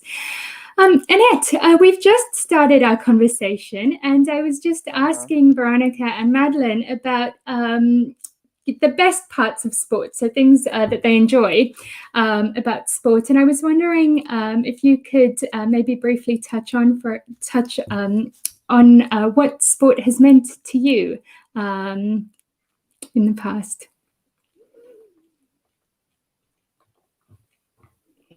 Yeah, like at first, let me start from the first, when the time reached. It was around the time when I was just approaching the Olympics, whereby I knew nothing about the regulation and I knew nothing about the testosterone levels, or on also the rules and regulations in the IAAF Federation.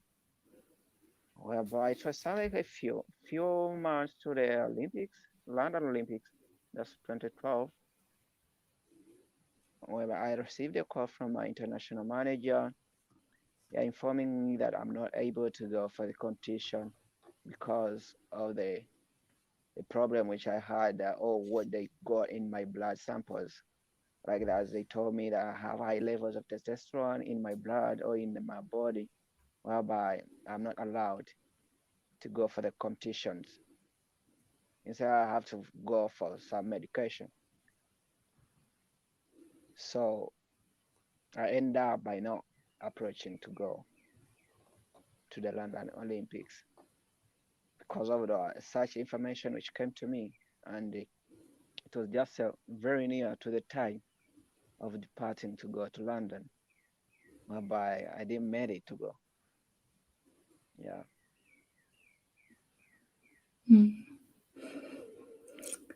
So I think Annette has brought us to exactly that point where we want to talk about these, difficult experiences of real sexism and misogyny in sport. And I think this is where, Veronica, you could speak to this as well, because I think what Annette is talking about here is the ways in which sports organizations, through policies, are pressuring women to make themselves smaller to fit in, right? So Veronica, do you want to speak to that a little bit? Yeah, it's unique to women, the level of policing of our bodies and our femininities that doesn't exist for men. So I often say that we celebrate exceptional men, but we're suspicious of exceptional women. And it has nothing to do with performance advantages. It's all about perceived performance advantages. And so people really love using photos of me as a 6 foot, 195 pound powerful woman, because that's what track sprinters look like.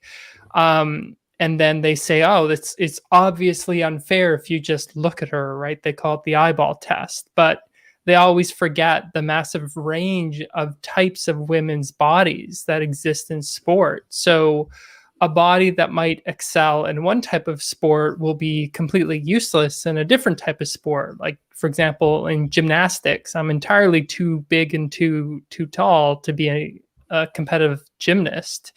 So, like, I think of cases like Caster Semenya, when she is winning a race around 0.25%, right? She won a gold medal by 0.25% over second place, whereas Usain Bolt won his event by 5 times the margin. And we celebrate Usain Bolt, and yet we seek to create policies to exclude people like Caster, right? So it's this double standard that only applies to women. And it's not based on fairness. It's not based on safety. It's just about policing women's bodies because we don't celebrate exceptional women. Absolutely. I think that's so very well said in terms of that policing. I wonder, Annette, could you speak a little bit about how you first became aware of this kind of policing of your own body, but of women's bodies more generally within athletics? Yeah, I think I came to know about the the policy when when they called me, because I was unaware of it, I knew nothing. Yeah. So when they called me, they had to take me to Nice for more medication and body checkups and all sorts of yeah. And I knew nothing by that time, and I didn't know really what's really going on. Yeah. I didn't know what's called the high level of testosterone in the body. Really, I didn't know the meaning of it. Yeah. So when I started for the blood checkups and body checkups, that's a time they had to explain to me really what's going on. Yeah. Yeah, I think this is a really clear example of where these policies are instituted without the athlete voice being at the center of the policies and speaking to athletes beforehand. Sometimes they're just brought in, from top down, and suddenly you find yourself in the middle of this kind of real policing of women's bodies. Madeline, I know Madeline's still there. She's just had to turn her camera off. Madeline, I was wondering if you could speak a little bit to this, and when you first became aware of kind of the policing of women's bodies in sport. Yeah, it's such an interesting question, Shireen. It's a question I've given a lot of thought to lately in the wake of the Larry Nassar scandal, for example, in the sport of gymnastics, but also there's been controversy in the sport of track and field around the policing of the eating and weight of especially female distance athletes, and I would say that those that in particular, actually, the pressures that are put on women distance athletes, I would say that many male-identified distance athletes experience similar pressures, but certainly I would say it's more pronounced for women-identified distance athletes. Certainly, I witnessed that in my circles and felt myself similar pressures around, body fat levels and the relationship between, having to, be hyper conscious of things that I was eating and so on. But certainly I see that now much more so than I feel much more cognizant of that now than what I did as an athlete. I think at the time I was willing to accept that there were just certain prices you had to pay in order to become the best athlete that you wanted to, and didn't really stop to think about the kinds of psychological but also physical harms that those kinds of practices can certainly promote in the sport of track and field. Mm-hmm. Absolutely. I see everyone nodding there in recognition of the ways in which, yes, this is codified into policy, but also all of those other unspoken ways in terms of training. I think we saw this in Mary Kane's story as well recently, where she spoke up about those social pressures felt in the sporting world. So we know that the policing of women's bodies in sport is scaffolded by systems of power, particularly white supremacist patriarchy, and this polices femininity in a way that also works to divide and exclude certain women from sport. I was recently reading a piece from Pierce and colleagues, and they draw on Patel and Kayama, and they say that the discourse around safety and fairness is part of a wider protectionist politics around white cis women's bodies that function to protect idealized notions of white female vulnerability. Veronica, you've written about this quite extensively, so maybe you'd like to kick us off with that? Yeah, and it's a very specific kind of white femininity, like very petite. So when they're thinking of the types of women that we need to protect in sport, right? All these laws in the US are being called things like Save Women's Sports. They're thinking of women as inherently weaker than men, but also inherently weaker than trans women. And frail and fragile. And unfortunately, in some sports, like my sport of track sprint cycling, aggression is required in order to succeed. And so whose aggression gets policed and sanctioned is not fair. And so women of color riders, trans women riders, for example, so the same types of actions when done by a cis woman who is petite and feminine enough will sort of get looked over, but the very same action by a trans woman will then get her disqualified. So it is very much a sort of white patriarchal savior complex. And when we think of cases like Annette and Castor and Duty, well, who gets subjected to questions of whether they are really female, it's not a coincidence that it is women of color, because the masculinities and femininities break down along racial lines. Absolutely. Annette, do you want to speak here to this as your experiences as a Black woman, kind of, you know, with the I know you spoke about this recently in terms of the Human Rights Watch report, and how, you know, these white men from the global north really are imposing policies on Black women from the global south. I was wondering if you could speak to that a little bit. Yeah, first of all, I'll say that now they are just overpressing the athletes from the globe of the south now. When I talk about the people or athletes from the globe of the south, I talk about, first of all, myself.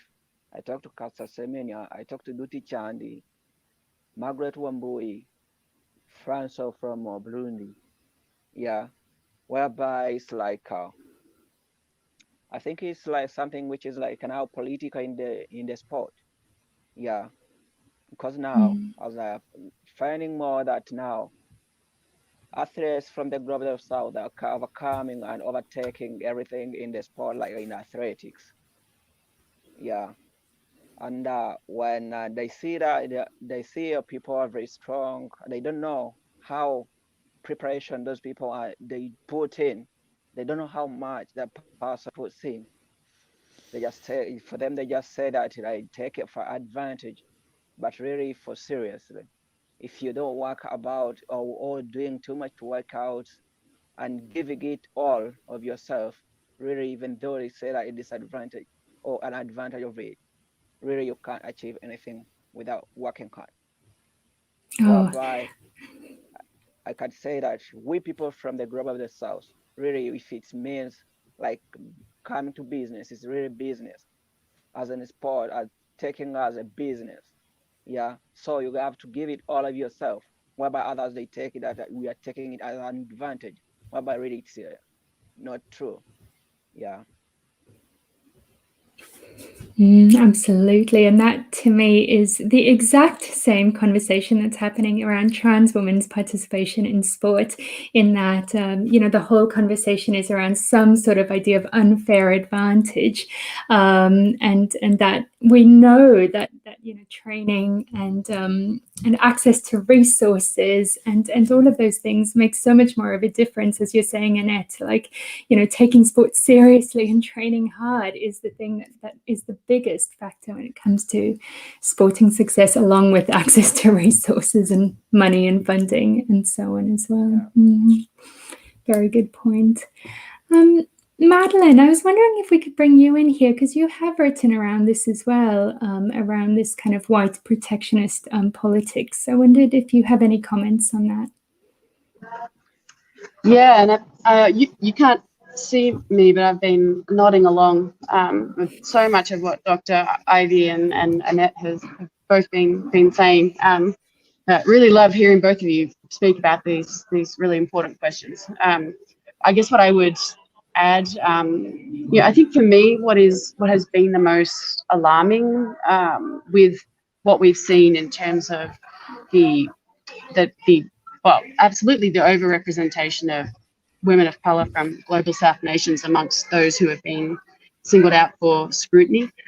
What alarms me most about that is how easily that has been accepted within the track and field community, and not just within and by the competitors, I would say, and by other women athletes too. That there have been a lot of athletes, I think, that have been quick to sort of just accept that this is the way things should be, and have also been happy to resort to scientific justifications for why certain women, why it is fair that certain women, even if they are from a certain part of the world, that it's nevertheless fair that they should be being singled out for scrutiny and subjected to invasive procedures, all in the name of science, apparently. And I just don't buy that. I don't think we can. I don't think there's any justification for relying on science to justify the practices that we're seeing in track and field. And I really think it's a huge loss for women's sport too, that many advocates of women's sport haven't done more to speak out and say that this can't be happening. This is harmful for women's sport, and we cannot have women of colour from the global south being the targets of these regulatory regimes. That's not acceptable. And instead, it's just been sort of accepted as the sort of convenient status quo, and brushed aside without enough further consideration about what that actually looks like in practice for the lives of the women who've been impacted. Absolutely. And I think what you're bringing in there, Maddie, is the importance of human rights and recognizing people's human rights in this space, and that it is not just a purely scientific exercise, and that we should also break down what science means, right? And that science isn't neutral in and of itself. Annette, I wanted to go back to the Human Rights Watch report, and I was wondering if you could speak a little bit to the human rights side of this, how policing is bad in women's sport, how the policing of women's bodies is bad. Okay, first of all, they do the things whereby even some of our people or we athletes from the south, we don't know really what's going on. Yeah, which is behind of the organizations or the IWF, what they are doing. Yeah, so as I say that it's just like a matter of coming and just targeting with people without our consent. Yeah, really, which is really not really good. You first seek for the person and explain to the person really what's going on. Yeah, whereby for them they just do their own things without we knowing. That's why I went on and I called upon the Human Rights Commission to come in to protect the rights of we athletes or the people in the sport. So what they are doing like in the policy is really not good. That's a violation of human rights. So they have to treat we people, all of us, as one person. They have to treat us as the same, because we are all in one creature of God. Yeah. Absolutely. And we should recognize that Caster Semenya has today taken her case up to the European Court of Human Rights as well. So it's an important development today. Yeah. Veronica, I'll bring you in here to comment on these issues. Yeah, so almost all of my work is on sport as a human right, and then sort of picking apart the scientific justifications for overriding women athletes' rights. So the Olympics, the IOC has an Olympic charter, and it has 7 fundamental principles of Olympism. And principle number 4, the first sentence, is that participation in sport is a human right, and they mean competitive sport. So that's a starting place. And what that means is, in an international human rights framework, in order to deny someone access to a human right, such as participation in competitive sport, you have to meet a very high test. So you have to be able to show that excluding this group is necessary and effective at promoting something like fairness in sport. So you have to say that, well, whatever possible advantage a type of person might have due to hyperandrogenism, due to being a trans woman, is so great that it justifies excluding them from sport altogether. And my work has been on how they cannot possibly justify that because we allow huge competitive advantages within women's sport already. So, for example, Dutch women are 8 inches taller than Indonesian women, and we allow them to compete against each other, and we call that fair. I look at things like the 2016 the Rio women's high jump final, and the height difference between first and 10th place was 10.5 inches in a high jump. So we already permit huge competitive advantages on an order of magnitude larger than could ever be attributed to hyperandrogenism or being trans.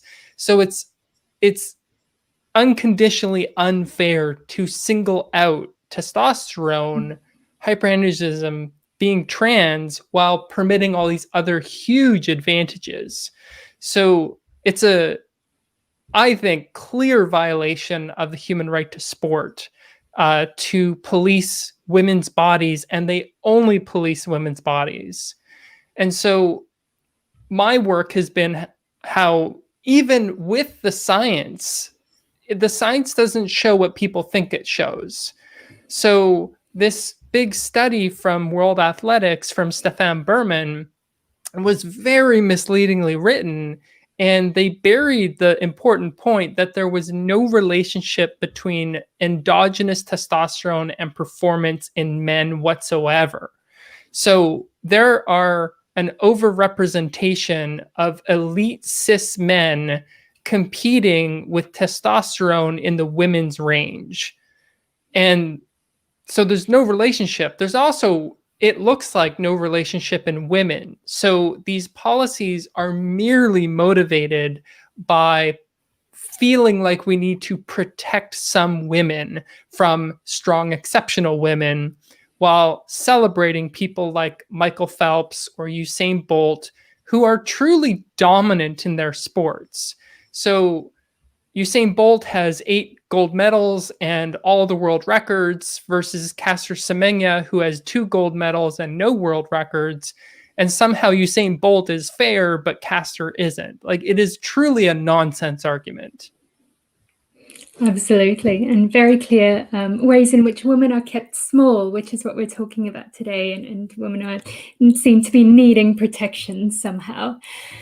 I think something that may have slipped under the radar a little bit in all of these conversations is the report on human rights that was presented to the IOC last year, and which the IOC have now recognized. And in that report, which the Shift project was involved in, they write how the exclusion of women is a safeguarding issue as well, a safeguarding issue for LGBTQ plus people. And I was wondering if we could maybe turn now to a slightly different kind of conversation, seeing as that we have about 10 minutes left. I mentioned that report because in that report, it says that the IOC is now recognizing that as a safeguarding issue and looking to embed human rights into their approaches going forwards. And this might have some implications for current policies, current exclusionary policies. So Madeleine, I'll start with you first this time. Where do we go from here? Like, what do you think an inclusive vision for women's sport could look like, or where do you think things are going at this point? Oh, I think the answer to those questions could be different. I won't make a prediction on where things are going, but I certainly have thoughts on where I think and hope things could go. I think, and this sort of circles back a bit to the human rights discussion, but what has I think been, again, alarming is this sort of false dichotomy that's often been drawn between women's rights supposedly on one side and human rights supposedly on the other, as though it's a zero-sum game and you need to choose between one or the other. That I think has really obscured the way. I think in a lot of ways that kind of debate works as a smokescreen that distract us from actually addressing the fact that there are real issues in women's sport that need to be addressed.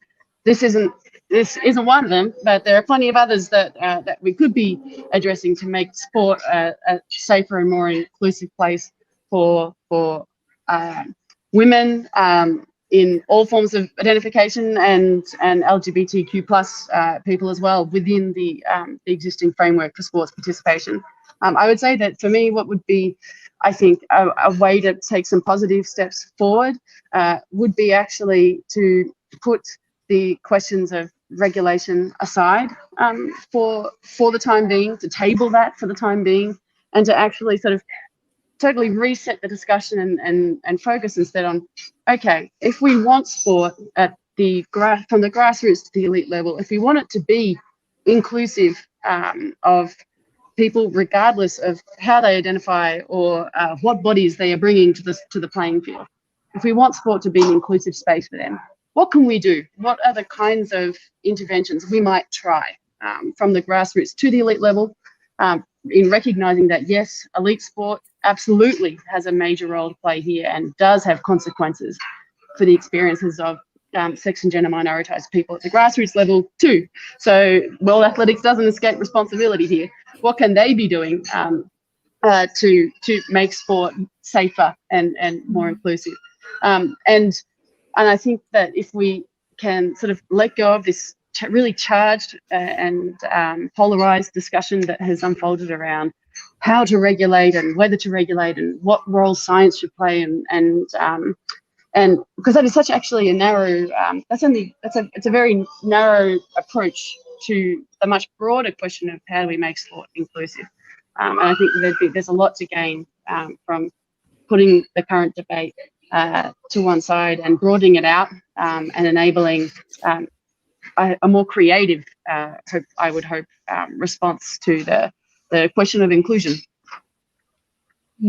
Absolutely, and so well said, Maddie.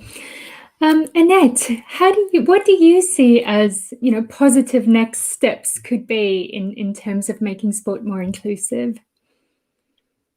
Yeah, like first of all, they have to respect human rights and stopping the violation of human rights. And secondly, let the IAAF try to changing their policies. Yeah, that they treat people as they say, oh, like on the same level. Because like when they say that, they say that in me, I'm a person having a high level of testosterone. I'm not God. I wasn't there when God was creating me. Yeah. So they have to allow us to be in the community like any other person or like them, because now it's not like that. It's not that we are abnormal. We are normal people like them. Yeah. So let them treat people as they say and respect people's dignity. Yeah. Yeah, I think that word dignity there is so important in terms of what human rights is and what that means in the sporting space. Everybody should have their dignity. Veronica, same question to you. What are the positive next steps we should be thinking about? Yeah, to build on what Madeline and Annette have said is to get away from policing women's bodies entirely. So I think the most important first step is to realize that fairness and inclusion are not in opposition to each other, which is how the current debate is being framed. That you either have fairness or you have inclusion, and that inclusion comes at the cost of fairness. And no, fairness is inclusion. The IOC, their fundamental principles of Olympism are about inclusion and mutual understanding and fair play. I was a group of a few trans athletes to have day-long consultations in Switzerland with the IOC about trans athletes in sport. And the single most effective thing that I said to them is I read their own principles back to them and sort of reminded them that they do have these principles and that they need to get away from policing women's bodies. They do not police men's bodies. They only police women's bodies. The way forward is to just accept women in all of our diversity. And I think that is the single most important step forward. Excellent point that all of you make, and I couldn't agree more with all of the things that you all say. And I think this is part of having a different kind of conversation, a more humane conversation. So we have about 5 minutes left, and I'll just keep checking the chat to see if any questions come through from the audience. While we're doing that, I was wondering if any of you could share any work or advocacy that we, those of us as part of the audience should be aware of, or, how can we help in changing and having a different conversation here? Veronica, do you have any thoughts there? So at least in my work, you're going to find a lot of it on Twitter. So my handle is sport is a right. I use the hashtag sport is a human right quite a lot. And you'll find on my Twitter just tons of the data and then why the data doesn't say what people think it says. So yeah, I think understanding that the science doesn't support exclusion. I also happen to think that the science could never support exclusion just because we allow 6'8" women to play volleyball versus a 4'8" woman. We already consider that fair. So if we're going to consider something that big of a difference fair, then whatever tiny possible advantages there might be for hyperandrogenic women, whether intersex or cis or trans, is just going to be peanuts. So this hyper focus only on women is just a mistake. So sport is a human right. My Twitter is the best place to sort of see what I'm doing. Organizations like Athlete Ally are doing important work. So those would be my two. Great, that's very helpful. And I will say Veronica has great infographics on her Twitter that I've noticed that are very helpful. Yeah. Annette, any last thoughts or comments from you, or people that we should know about, or work that we should know about, or advocacy? Okay, like for me, because it has been a long time since that time when I came here to Germany, when I was still staying in my country. Really, I'll just take a great thanks to Dr. Pashini, because she did a really long, hard things, so that she looks for me where I was deep in my village there with my parents, because I had no way to come out from where I was. But really, she tried her level best, and she's playing a good role to look for those athletes who have been dumped out there, so that they look and get for their fairness in the sport. So she's a good activist there. Yeah, I would absolutely agree. So that's Dr. Payashni Mitra, who has done incredible work in this space for a very long time now. Absolutely. Madeline, any last comments or thoughts from you about work or advocacy that we should be aware of? Yeah, actually, I could. Esther has shared a question that came in that I have thoughts on. Esther shared a question that asks, might there also be a solution in abolishing gender categories altogether? Since as long as there are gender categories, there is, the potential for policing of women and trans people. Maybe is the question. And this is one I've often reflected on, and I suppose my pragmatic response is that I actually think there's a lot of space within women's sport to be more inclusive, and that there is perhaps things to be gained from abandoning gender categories, but there are also things to be lost because of the amount of fighting that has gone into making sport a space that women can be part of. And there is still a lot of work to do to make sport inclusive of all women at all levels, whether it's on the playing field or in the ranks of leadership and beyond.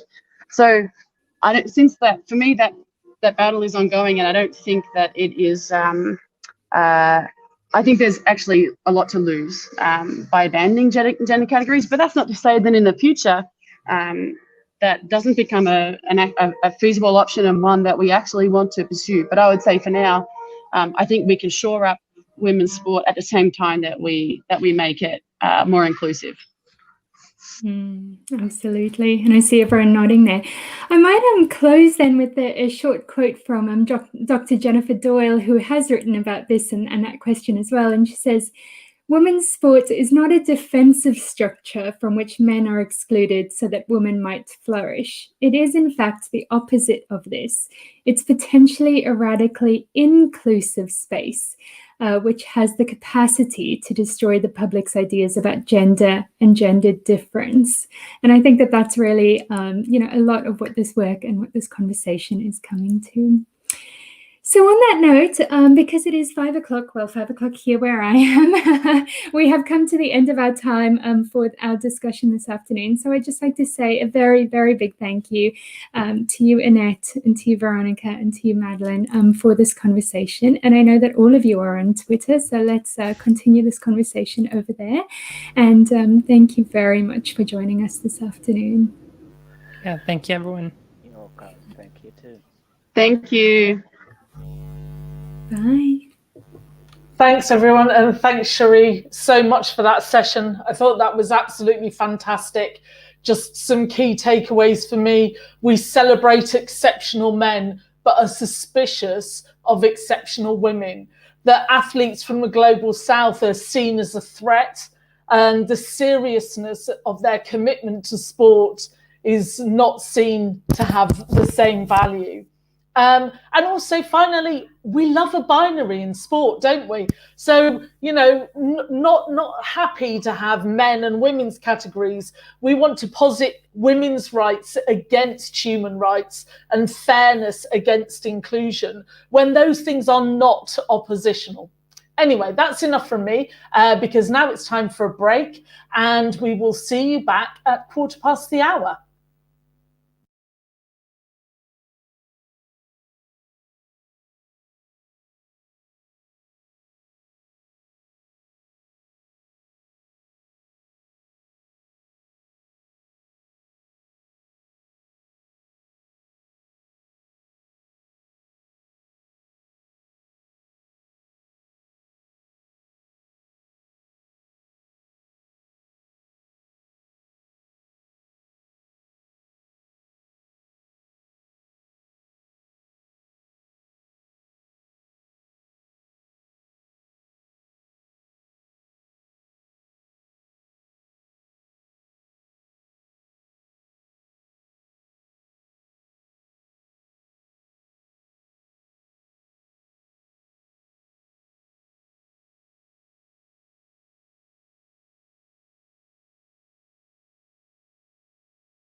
Welcome back, everybody.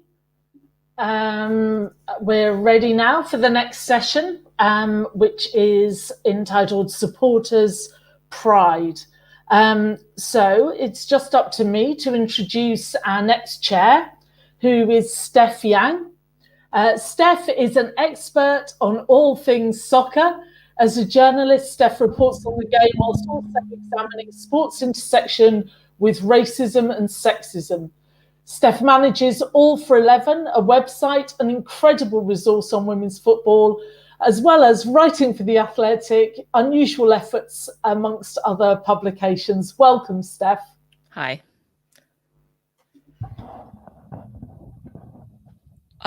Thanks for that intro. I'm Steph Young. I'm happy to be moderating this panel. We're going to be discussing some ways that supporters can affect some real policy change for the clubs and federations that they support. So let's just go around the room and introduce ourselves. And I guess on my screen, we have Alex first. So Alex, please get us started. Yeah, sorry, I'm at the train station, so it might not be the best moment. I will just wait for the others to introduce themselves and find a quiet place. Okay, thanks, Alex. Maybe we'll go through.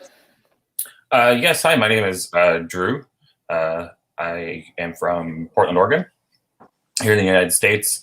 Represented from the Timbers Army, but also for ISC, the Independent Supporters Council as well. And this is Fitz. He might make some appearances here every once in a while. So he is a soccer fan as well. Next we have Rishi. Hi, so you shot me there. Bertrand was in between. So Rishi Madlani from Fox's Pride, representing Fox's Pride today, and also Pride in Football. Delighted to be part of this conversation. And last but certainly not least, Bertrand. Hi, I'm Bertrand. I'm from France. I'm president of Paname Boys and Girls United, a soccer club in Paris who fight against discrimination and, of course, homophobia. All right. And who work with Football French Authority. Thanks everyone for joining us. I think we're just gonna jump right in.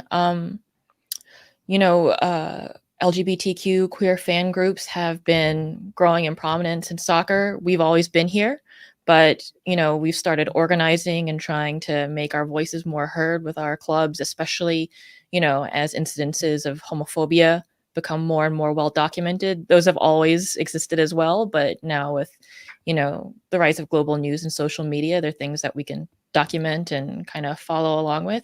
So I just wanted to go around the table and get an idea from each of you in a couple of minutes of the work that your supporters group has done in the past couple of years to engage with problems of homophobia and transphobia in your particular spheres. And let's also keep in mind that we're all coming from different countries with different histories and different relationships with homophobia, transphobia, biphobia.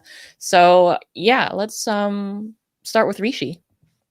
Great, I'm happy to go first. Fox's Pride was founded just over 5 years ago as the Leicester City's LGBT fan group. Effectively, our founder and co-chairs had basically spotted that Leicester City had not partaken in the Rainbow Laces campaign, which had then started to kick off. So we're one of the newer kids on the block, but have been running hard to catch up with everyone else. So I must admit, this month has been out of this world for me. The club has profiled LGBT fans across all its social media channels, the intersections of race, trans, and all sorts of features across our media channels. Launched an LGBT allies network within the football club to improve and make it better for staff as well. And I mean, just been shown so much ambition. One of the things that probably one of the reasons I was keen to be here and represent the club as well is that we've been engaging a lot with the players on this as well. So last year there was a video you may have seen on Sky Sports with Ben Chilwell and James Maddison exploring LGBT issues, and recently we did a similar Meet the Fan Group event with James Justin and Sophie Howard. So it's been wonderful to see our club really encourage players to take part, but also the players have been willing to engage, which has been so key for me, because it's just showing this happening across the club. And, you know, as you say, there's a lot of homophobia and transphobia still in football. We know this. And actually, you know, I've been feeling incredibly optimistic. So excuse me if I'm too cheerful when we are facing some challenges as well. And next, oh, it looks like Bertrand or Alex, whichever one of you would like to jump in. Alex, if your connection is bad, don't worry about it.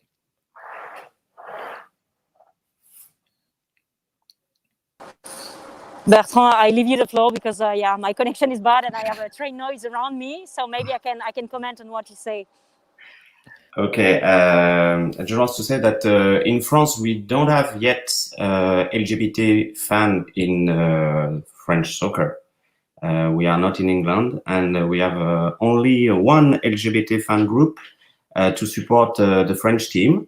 It's a very new one, it's a teeny one, and we have a lot of work to have this group in France, because we are far away what we can see in England. Mm-hmm. Thank you for that. And then Drew, why don't you give us the lay of the land over there in Portland in the United States? Yeah, so as far as Portland goes, the Timbers Army has always been kind of as open as we can and inclusive for everybody when it comes to being in that North End. So it's just been in our DNA from day one, that we wanted to make sure that no matter who you were, you could stand with us in that section. So even the little bits of marching in pride parades and getting out there with our community and shaking hands has been great. We're doing the most we can with getting more player face-to-face. It's a little bit harder. Our league is a little less apropos because of corporate stuff.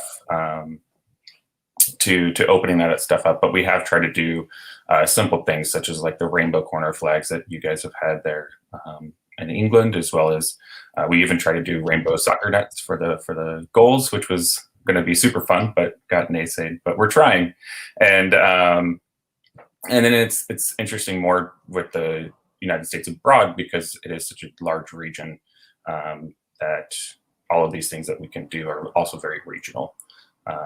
When you're looking into your local communities. So some groups can do much more than others can, but in general, it's always at the forefront of our minds. Drew brings up a good point, which is all of our different groups have different, historical relationships, and, we come from different size countries with different issues. But we've all worked in some level to try and engage with groups or federations on a policy level, because, there's not really, groups can protest all they want, but until we get buy-in from the people in authority with power, sometimes you're a little bit screaming into the void unless somehow you get, 10,000 supporters behind you. So let's talk about the policy level. First of all, let's talk about who you've engaged with at the club or the federation or whatever policymaking level, how you made contact with them, and then how you got the conversation started with them to point you towards an actual policy change. And I guess, Bertrand, we'll start with you. Yes, when we founded the club 7 years ago, my first job was to go to the French League of Soccer, LFP, Ligue de Foot Professionnel. And I came to them with my rainbow laces, and I tried to explain that we have to wear these laces in official match league. And we did it 1 year later, and it was a small start, because we don't speak about homophobia, but more about diversity, because the French club are not ready yet. Yes, we're not ready yet to speak about homophobia, but 2 years later, we talk about homophobia with the same rainbow laces. And 2 years ago, we've got Captain Brassard. I don't know what. Yes, this. The armband, yes. Okay, and it was the first time in France, and then we talk really about homophobia, and we will make something very big in May for the day against homophobia in the world. And so it was the step by step, you know, but l'accueil a été assez intéressant en fait. Yes, the welcome was warm at the beginning, but it was the first time someone came to them to talk about this. So it made time to reach where we are today. Sorry for my English. Pas de problème. Mon français est très mauvais aussi. So, you know, it's great. Bertrand, if I could ask you a follow-up question. Did you encounter, you said it took a long time. So did you encounter any problems that you had to negotiate, you know, and be patient with in order to see these changes implemented? And if you did, how did you go about handling that negotiation with the authority? Like, how did you approach the problem? Trying to balance that, like you said, they weren't ready yet for the conversation, but you also kind of need to force the conversation or else they'll never have it. How do you balance these two problems? I came to them and think that they were not my enemy, but I have to work with them and to build something together. Yeah, to build the campaign together with them, not against them, not against the group fan, not against the league, but with them, to associate them. So that's why it makes so much time, you know, to reach this point. And we have to be patient, because for some LGBT group in France, what we are doing is not enough, is not so fast, is not.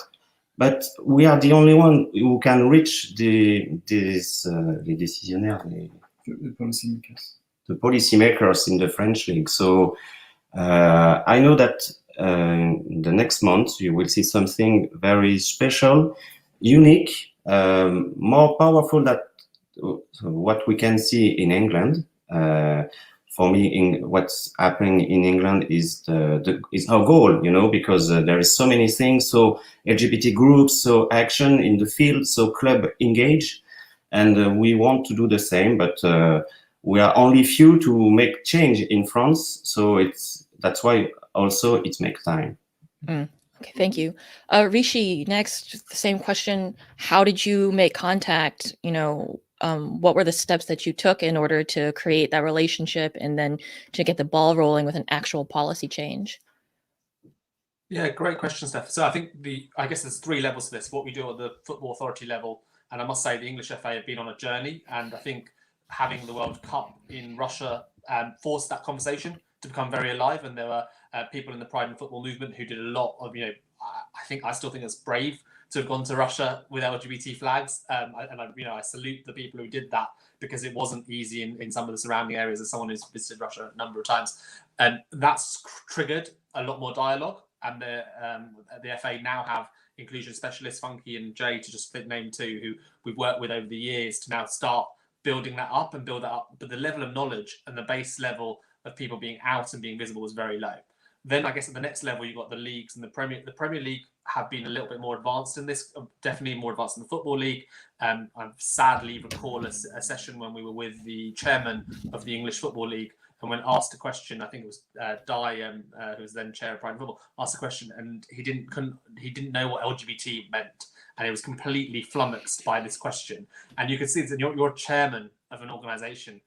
There's no, you know, in this decade, it's ridiculous to not be in that case.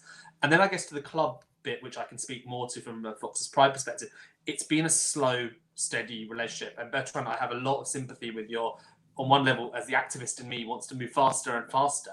But actually what we've done is by building up with the relationships with the club now has our own Pride range, you know, wanting to push the agenda. The fact that this week, just featuring a story of a trans fan through our main Leicester City Premier League club, you know, joint second in the Premier League at the moment, featuring trans fans as a story to focus and bring people together. It's so powerful. It is so powerful.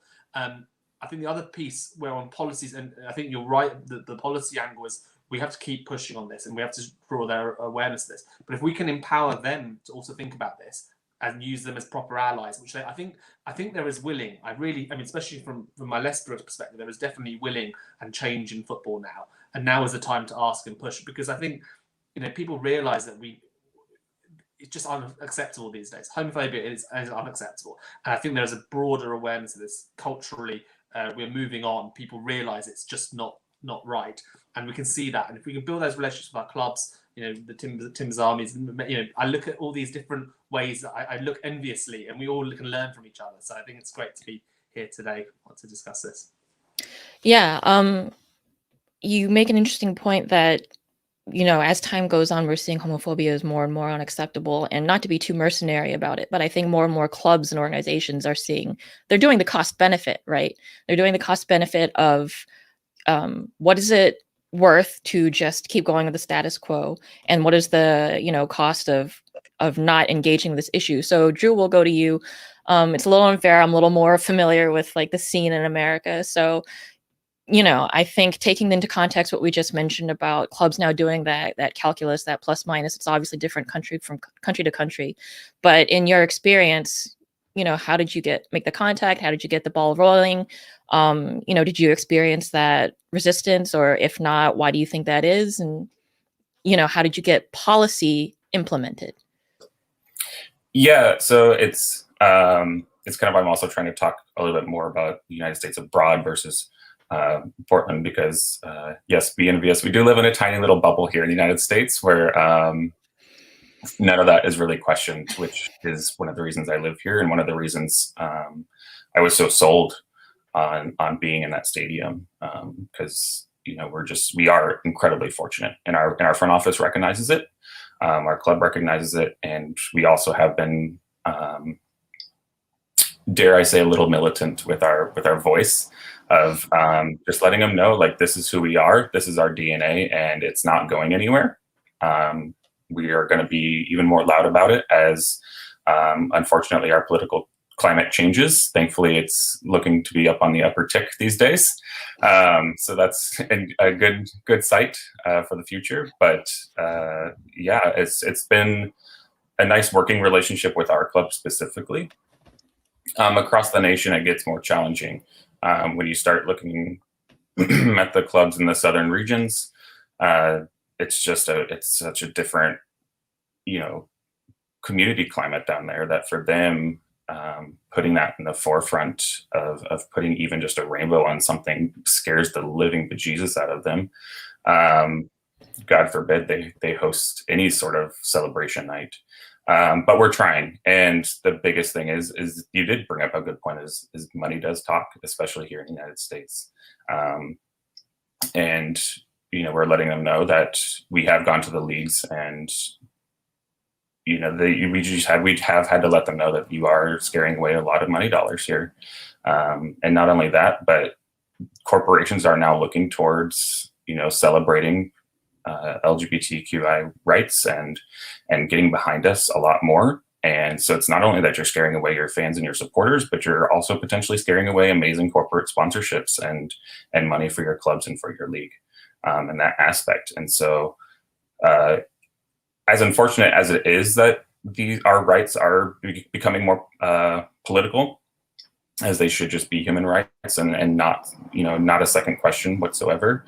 It is also somewhat of a benefit now that we're seeing that, because we can put that pressure on them through that aspect as well. So we are really trying with the leagues. It is a weird setup here with the leagues, is that it's almost set up exactly like a government. The league can have its standards and its set of rules and guidelines, but they also do put a lot of that on the clubs themselves to say yes or no to a lot of things, kind of much like our states have the same right to do to our federal government. So we can do as much as we can with the leagues, but then a lot of the times we have to tell our own supporters to go at your clubs, go to your front office, go to your, club owners and urge them to make the change.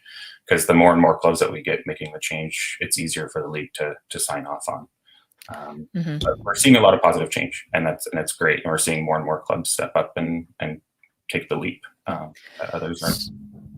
Yeah. So all of you have talked about how it took a long time to build a relationship where there was trust and, the club could trust that you were trying to do something that was in their best interest. And perhaps from your side as well, you could trust that the club wouldn't completely mess up the vision that you had or impose their own agenda over it, although to some extent, I think that's inevitable. So I guess to kind of start transitioning us towards the rest of the panel, but this is an important part. Now you've done the legwork, right? Let's assume a scenario where you have that relationship with your club, you've made the contacts, there's mutual trust established. What is a policy that you would want to see them implement that you think would materially benefit LGBTQ queer fans and, either support them in the stadium or make them feel safer in the stadium? Or simply to exist as a fan of the club out in the open? And I guess, Rishi, we'll start with you. Yeah, I think the bit that's really struck me is how much player engagement amplifies and loudens our voices. So everyone would have seen the incident where Jamie Vardy, in his regular goal celebration method, enjoyed the friendship of a corner flag, which happened to be a pride one at Sheffield United. Now, obviously, as a Sheffield Wednesday fan, there were homophobes who jumped on that immediately. Now, Jamie Vardy sent that back to us within 3 days with the help of the club, and this exactly shows how good that relationship is with Fox's Pride and the club. That they coordinated that. It was an away ground. We got that flag signed saying "Best wishes to Fox's Pride," and that's now been seen by nearly 6 million people. Versus any tweet, we do our fan meetups every week before games. It hits a few people. It has an impact, but wow, what a symbol and signal that sends. Firstly to LGBT fans of Leicester, also to the homophobes out there. And for me, that's the key thing, is using the players and the manager, and Brendan's a very popular manager. How do we use that to amplify homophobia is unacceptable, and the LGBT fans, and Steph, I like your opening line. LGBT fans, we've always existed. We've just been written out of history in the past. Now we're here, and we're going to be visibly queer, and we're not going to be shut up. We're not going to shut up, and that's absolutely, until it's safe for less, Bertrand, Drew, and I, and yourself, are the more vocal and more confident people to do this. But when every trans fan or every less confident LGBT fan can be at the stadium and be themselves, that's when I'll shut up and go away. Mm-hmm. Bertrand, what is a policy that you would love to see implemented? If you could have any policy implemented, tomorrow, now that you've done all the work to establish this relationship, something that you think would help either protect fans or, help crack down on homophobia, what is something that you would like to see implemented? The problem we have in France is that homosexuality is very taboo in the French soccer world, and we've got the problem with the players and also almost with some fan group in the stadium. So we have to make a new atmosphere in the stadium and also in the teams, so we can have, for example, a coming out of a player that we maybe hope we'll have someone somewhere sometimes, and we have to also make prevention.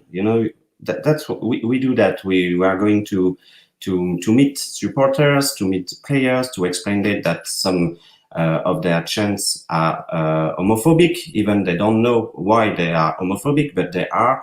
And we have to talk about the words they are speaking in the stadium, and also that you can be a gay soccer player, and we have a professional gay soccer player in France, but they are hiding. And so it's we are on parle de vraiment très loin en France.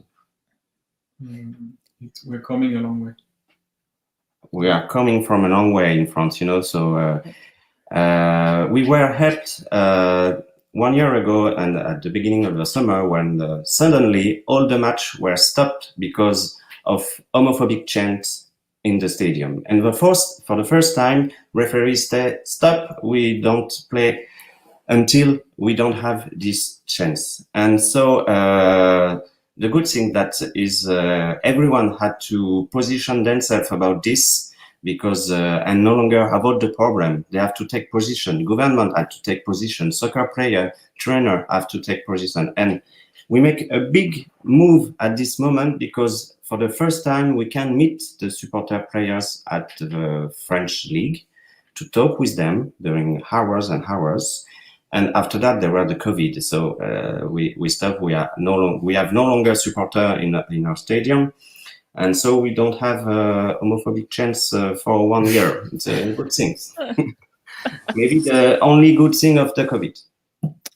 Alex, did you have something to add on? Yeah, I will try. I hope the sound is not too bad. The train is about to leave, so I'm not sure how much time I have with good network. But yeah, no, to second what Bertrand was just saying, I think what is important is really this dialogue that has started with the league, but also group of supporters. I think for quite some time, people have been pointing fingers at each other, the league pointing fingers at a group of supporters saying, well, we are not homophobic.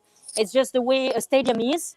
So I think we're just kind of getting this dialogue started now. We have the right people around the table. And I think it's really through this kind of talking to the fan groups, saying, well, some words have a meaning and they can hurt people. You maybe you don't realize, but it can hurt people. And so it's through this engagement on the field that I think we will get to somewhere, and we will get policymakers to actually move. Right. So, Drew, that's maybe it's a slightly different situation. Once again, emphasizing we're all having different historical different community histories with homophobia in our countries and our cultures.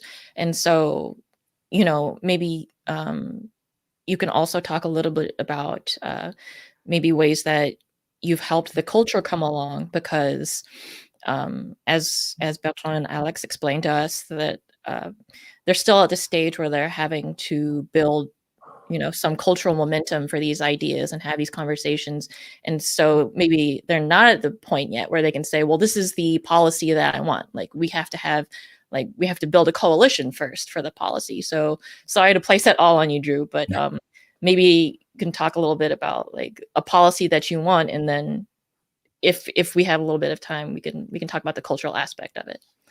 Yeah, so I mean, there's kind of two things, and they're both things that we have been working on with our league, and really leagues, because we also work with NWSL as well as USL and MPSL here in the United States for ISC purposes.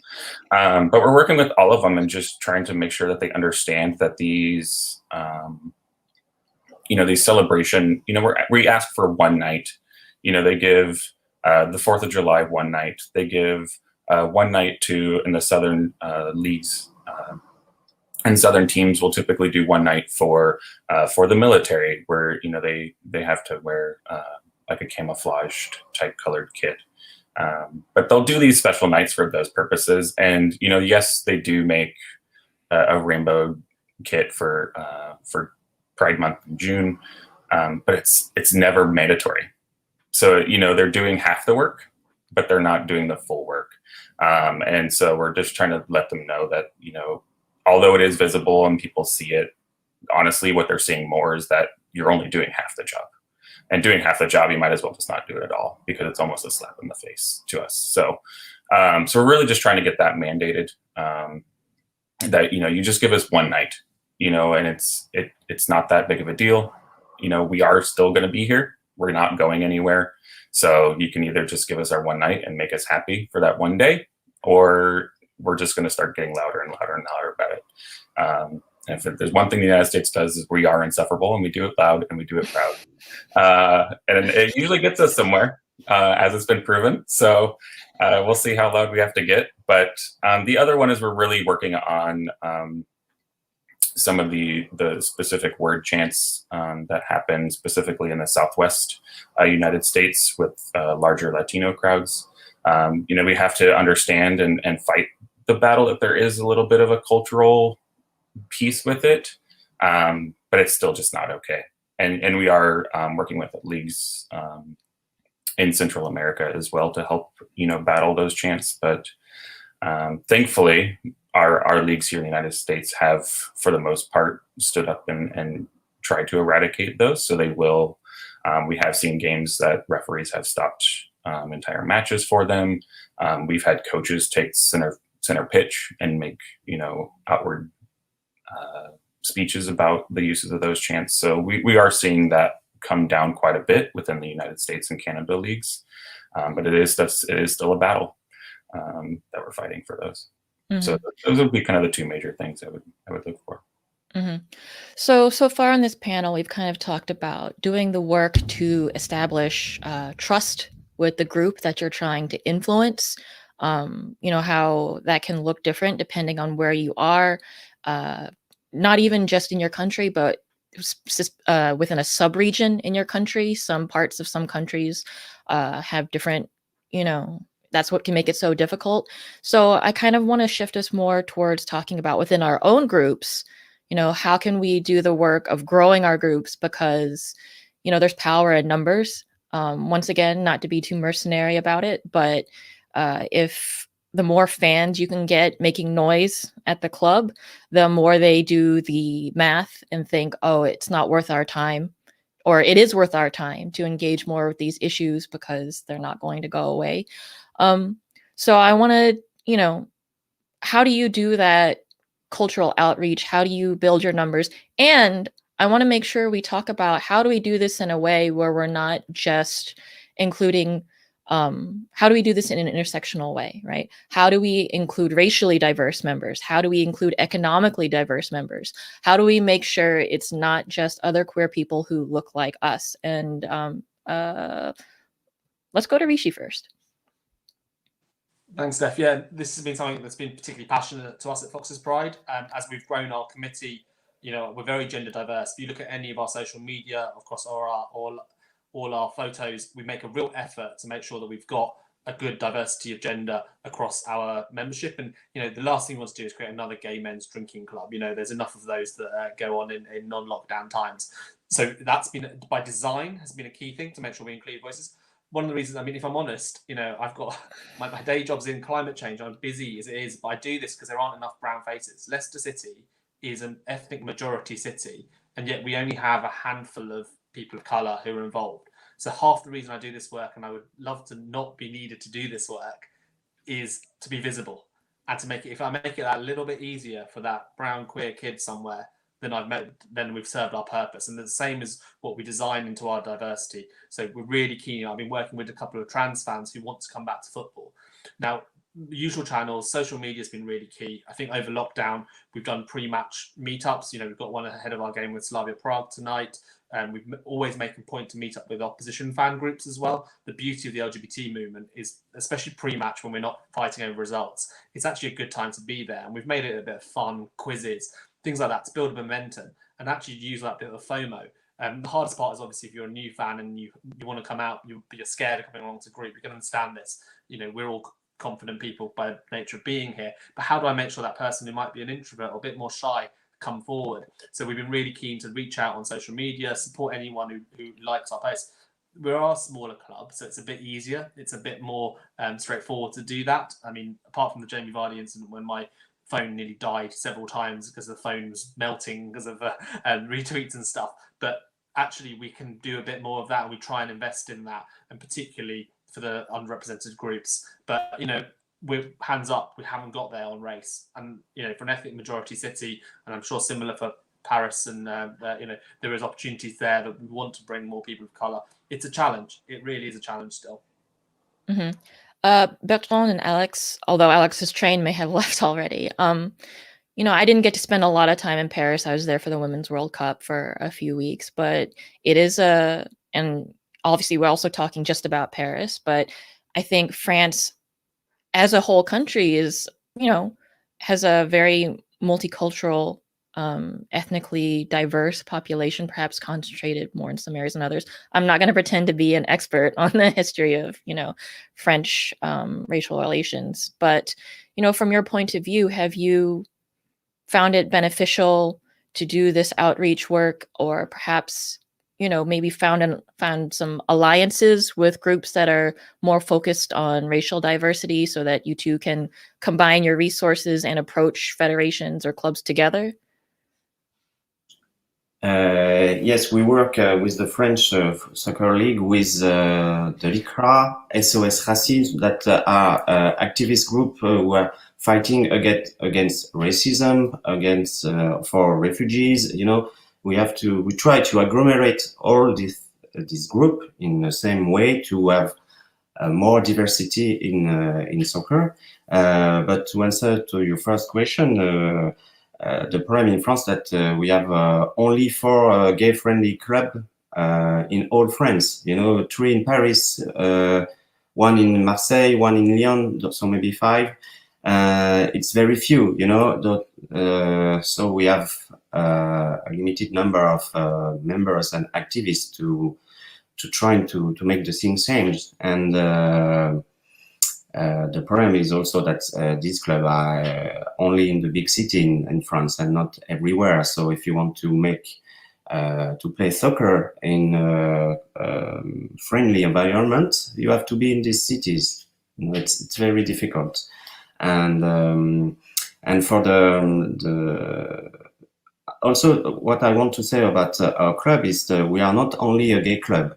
We have a majority of heterosexual in our club, and I'm very proud of that, because they are fighting for the right of someone else, because they are not discriminated by themselves or who they are, but they fight for us. And the first time we were only boys, we are for gays, and for 3 years ago we mixed with girls. So Alex is one of the Panam girls, and we play together, we fight together, we don't have all the time the same thing, the same goal, but we fight in the same way, for more diversity in football. It's very important for us. In my club, I don't want people to have a label on their head. We are playing soccer. If you want to talk about your sexuality, you can, because you are in a friendly environment. If you don't want, it's not a problem. We are only we are together to fight, of course, for diversity, against homophobia, racism, sexism, but we are also there to play football. And our goal is that all the clubs in all France are like us, or where the homosexual can play as all the players near him. I hope you understand, because it's very difficult to explain all these tough things in English for me. No, it was great. Bertrand, I think you made an important point. You have heterosexual members of your club, and you mentioned that they can help you fight these battles because perhaps they don't have as much to risk, or they have more protection, they have more privilege, essentially. So can you discuss a little bit more about any strategy you might use here to balance making sure your voice is heard, right? Your specific voice, but getting other people who have a stronger position to help, clubs buy in, so they see, oh, it's not just a couple of homosexual people or, transgender people. It's a large group and a lot of people care about the issue. It's very difficult to explain that to journalists, and the media, because they are talking, take the telephone and they're talking to us. I want a gay football player who is black, who was in the suburb, who was problem before. I want to talk with him. And I told him, I'm sorry, but we don't do this here. We are a club. Every member are the same. And the difficulty is to explain that we are on est différents, quoi, mais on est à la fois tous différents et en même temps on est ensemble, quoi. We are all different, but we are all all different, but all equal. But all equal. That's why we try. I'm sorry, my boyfriend is here to help me translate, and it's not easy to explain that we are not a gay club only for gay people.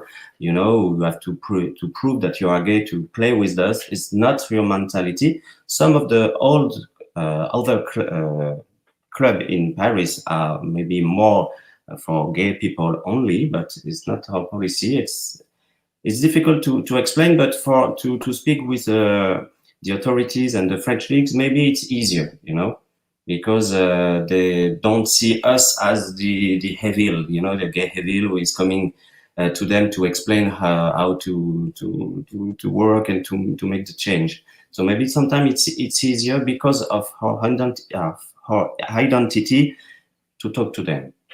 Mm-hmm. Drew, what has been your experience in having, a multifaceted group, and how it enables or makes it more difficult to approach the authorities to get what you want? Yeah, I think for us, a couple of big points is, part of that plus is the letter A, which is, a lot of times stands for ally. And, we do have to look at our allies, because eventually our allies are going to be the ones that need us to stand up for them.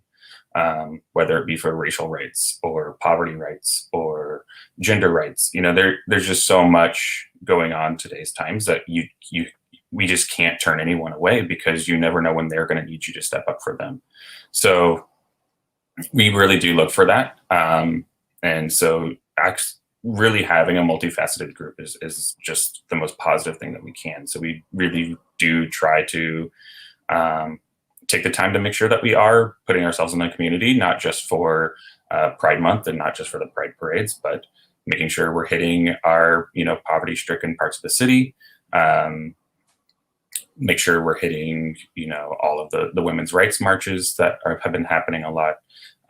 Even the Black Lives Matter stuff has been a huge prominent thing over the last year. So we're really trying to make sure, not so much that we spread ourselves so thin, but that we're taking the time to hotspot what needs to happen right now, and that we're all there for each other. So that's been a huge positive play. And we're seeing that becoming more of a prominent practice throughout the entire country, more so over the last year. So that's been a really positive sight for everyone, really. Seeing cities that you never think would stand up for Black Lives Matter having some of the largest marches over the last year. So it's really positive change, but it's nice to see more and more of groups forming just larger coalitions, if you will, for just human rights in general. So it's nice to have, LGBT rights in the forefront, but we're also willing to step back and put others' rights in front of ours as well, and help them for their battles as well. Right. It is sometimes exhausting, right? Because if it's not one thing, then it's another. We're living in really interesting times, to put it mildly. And, I think we've all kind of circled around it a little bit, that, sometimes it can feel like you're really badgering the club, right? If it's not LGBTQ rights, it's Black Lives Matter. If it's not Black Lives Matter, it's like, what are you doing to ensure the soccer is affordable for everyone? Like, why is it $2,000 to, buy a seat, stuff like that. And if it's not that, it's like, how are you getting disabled fans into the stadium? Just one after another.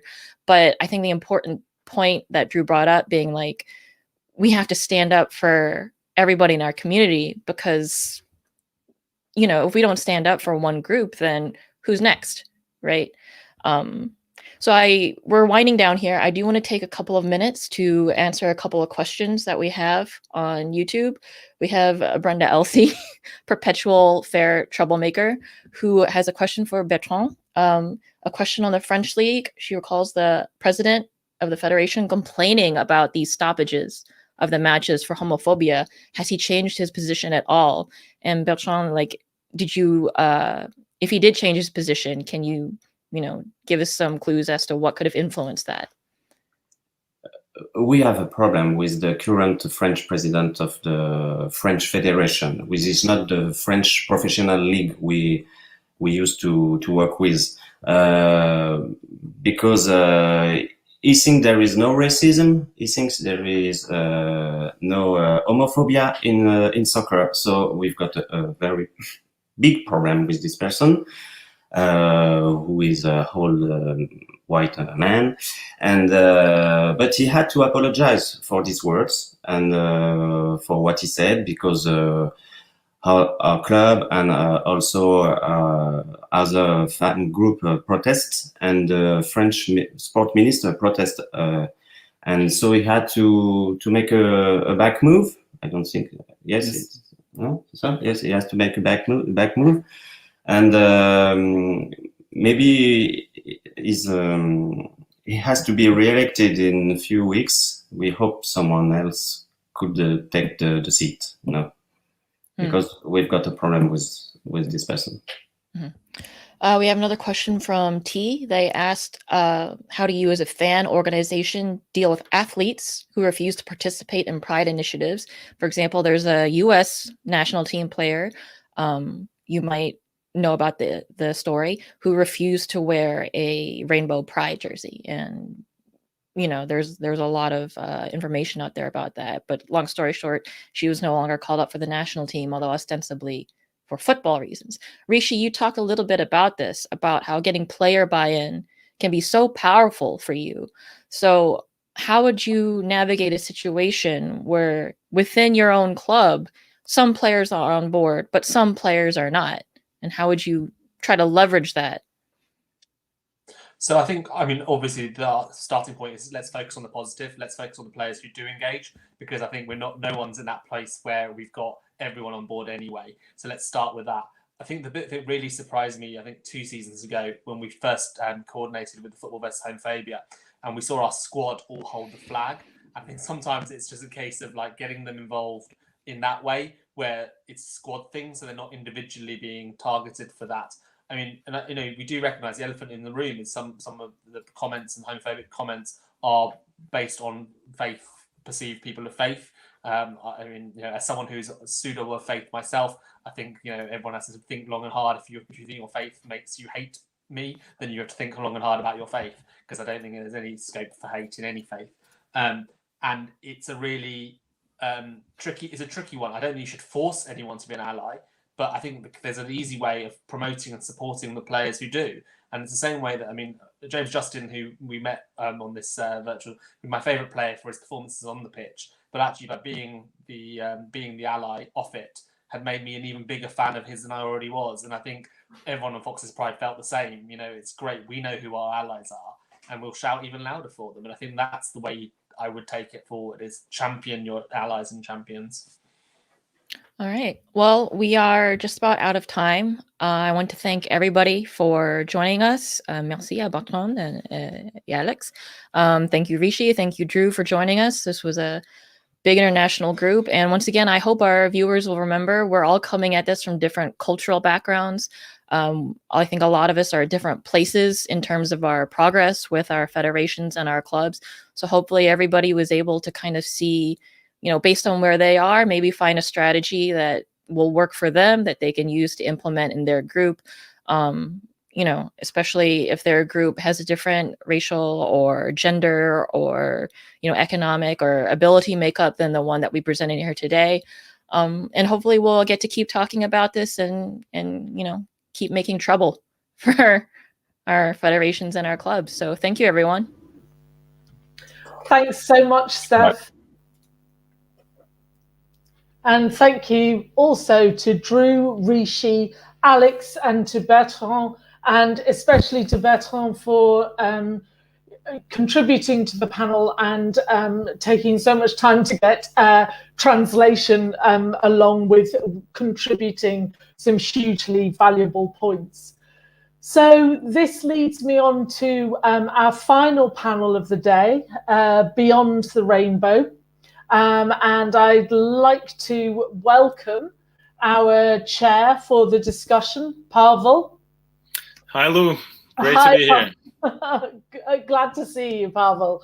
So Pavel Klimenko is the head of policy, global monitoring and human rights at the FAIR Network. He leads on FAIR's global monitoring system with an expert knowledge on the sports governance structures and issues of discrimination and far-right extremism affecting the game. Thank you so much, Lou. And it's a privilege to be closing the two-day conference, Fair versus Homophobia, which seen immensely interesting panels and insightful contributions. And today we're talking about mega events and meaningful inclusion through mega events. The sporting events that are a pinnacle of world sports, such as the World Cup, the Euro Championships, or the Olympics and Paralympics. And the question is whether we can contribute to meaningful inclusion for LGBTIQ plus community using the spotlight that these events provide. And today I'm joined by 4 excellent panelists. First of all, thank you very much, everyone, for joining us. Because for some of you, it is very early morning. For others, it's still the night. So really appreciate you joining. And let me start by introducing our wonderful panel today. We have Mary Harvey, the FIFA World Champion and now championing human rights in sport at the helm of the Center for Sport and Human Rights. Hi, Mary. Hi, how are you, Pavel? Thank you for having me on. Brilliant. Thank you, Mary. We have Johanna Wood, president of New Zealand Football Association and one of the 6 women on the FIFA Council and one of just 3 women at the helm of the 211 FIFA member associations. Johanna, thank you very much for joining us. Morena, Pavel. Next up is Olivier Fabre, the head of communications of Tokyo Pride House. Thank you very much for making it in the middle of your night.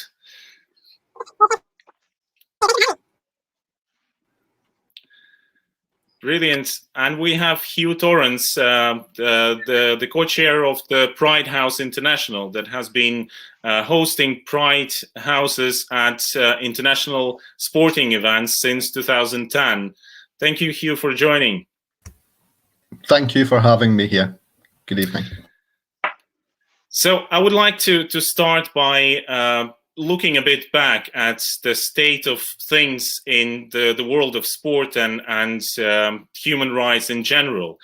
We know that the human rights agenda has come to sport relatively recently, and some of the sports federations have started their journey and taken on some of the commitments, including the UN guiding principles on business and human rights. But apart from, the statement of doing no harm to human rights through mega events, we also need to question whether sporting mega events can contribute to meaningful inclusion, whether the sporting federations and especially the host countries are ready to go beyond doing no harm and actually providing the space for inclusion and promoting inclusion. We know that the sporting mega events are still being hosted in some of the environments that have questionable records when it comes to the rights of minorities and LGBTIQ plus rights in particular. So I would like to start with Mary, asking what are the frameworks that exist right now, and in order to make sure that sporting mega events take inclusion seriously and are ready to address the risks there are and the opportunities for athletes, fans, and the local community. Oh, well, thanks, Pavel. And again, I'm very happy that FAIR is a part of the Center for Sport and Human Rights. So we get a chance to work with you and Piara often. So we're pleased with that. There's been a lot of progress. And I think when you look at mega sporting events and you've seen a crescendo from 2016, when Mary Robinson and John Ruggie first wrote a letter to Sepp Blatter and said, when are you going to do something about human rights abuses in sport? And particularly mega sporting events, that set off a chain reaction of events that happened that resulted in, by 2018, the Center for Sport and Human Rights being established. That's how Mary Robinson does things. She writes a letter and then she finds a nonprofit to get the job done. But I would say, that we're seeing quite a bit of progress. But really, we have an opportunity now. I mean, the profile of human rights in sport has never been higher. right? Between Black Lives Matter, between outcry in a variety of different social areas, to the reality of COVID and the impact economically the mega sporting events can have. And I don't mean positively. We now have an opportunity, given all of this, to examine the legacy of what a mega sporting event can provide in human terms. So how does the life of the average person get better, be they gay, straight, Black, brown, whatever? How does their life get better by virtue of having their city having hosted a mega sporting event? And that's really what we have the opportunity to address. There's best practice for sure, which I can go into on, what does that look like from a mega sporting event perspective, and also what challenges remain, and there are many. Thank you, Mary. When we're looking ahead to some of these mega events like Qatar, FIFA 2022 World Cup, or the Olympics in China, what can be done to make sure that LGBTIQ plus community is, first of all, safe, and second, brings a meaningful change on the ground? Can we count on this change, and how do we address the risks? Well, I can't speak for Beijing 2022 because a lot is not known. I'll just say that. And I don't know that a lot's known by the IOC. Maybe it is, and we're not aware of what they know. But I can speak more about the 2022 FIFA World Cup in Qatar because the Supreme Committee is a member of the center, and we communicate with them on a regular basis. I think it's also from people who've been to Qatar. I think the reality of how comfortable it's going to be for LGBT fans to go to the World Cup, I think it's clear that it's going to be a safe and welcoming environment. That said, beyond sort of the event, is there an opportunity for the country at large, as it looks at the legacy of something like hosting a mega sporting event? Is there an opportunity to look at gay rights and tolerance in a country that has an enormous expatriate population? So I think there's the World Cup piece, which in our interactions with the Supreme Committee, we feel comfortable with, that they're doing quite a bit to ensure with FIFA that it will be a gay-friendly event. But beyond that, is there a legacy opportunity that we don't want to miss? Thank you, Mary. Speaking about opportunities, I would like to turn to Johanna Wood, asking about the FIFA Women's World Cup 2023 that has been awarded to Australia and New Zealand. And what type of opportunities do you see, and what type of preparations are you envisaging in order for the tournaments to contribute to inclusion of LGBTIQ plus rights and promotion of women's football in general across the world? Thanks, Pavel, and kia ora tātou to everyone. It's a really interesting question because I think for me, and I'm going to show my ignorance here, we would say it's just life as normal. Let's just get on. I think for New Zealanders, we've led the way, particularly with gender equality issues. With women in leadership, women gaining the vote and things like that. But in terms of a legacy from the World Cup, the one thing that not just us as football, but also with cricket and rugby World Cup for women being in our country in the 2 previous years, a big focus is actually working on gender neutral facilities. Because being a rugby nation, we have a lot of very male-centred facilities. And so that will be a lasting legacy in terms of facilities. But that's not with the people. And so I think one of the things we said in our bid is that we are home to over 200 cultures, and we would like everybody, no matter who they are, to be at home in our countries. And so I think what you will see is what we would call in Te Reo Manaakitanga, that welcoming of our visitors who will then become part of our wider family. Thank you very much, Joanna. We know that you joined, were elected the president of New Zealand football as at a difficult period for New Zealand's Football Association, and we know that you have already put in place a lot of plans and strategies, for safeguarding and social responsibility in general. Can you tell us about the start of this journey, and where do you see it culminating, maybe with the World Cup? Look, I come from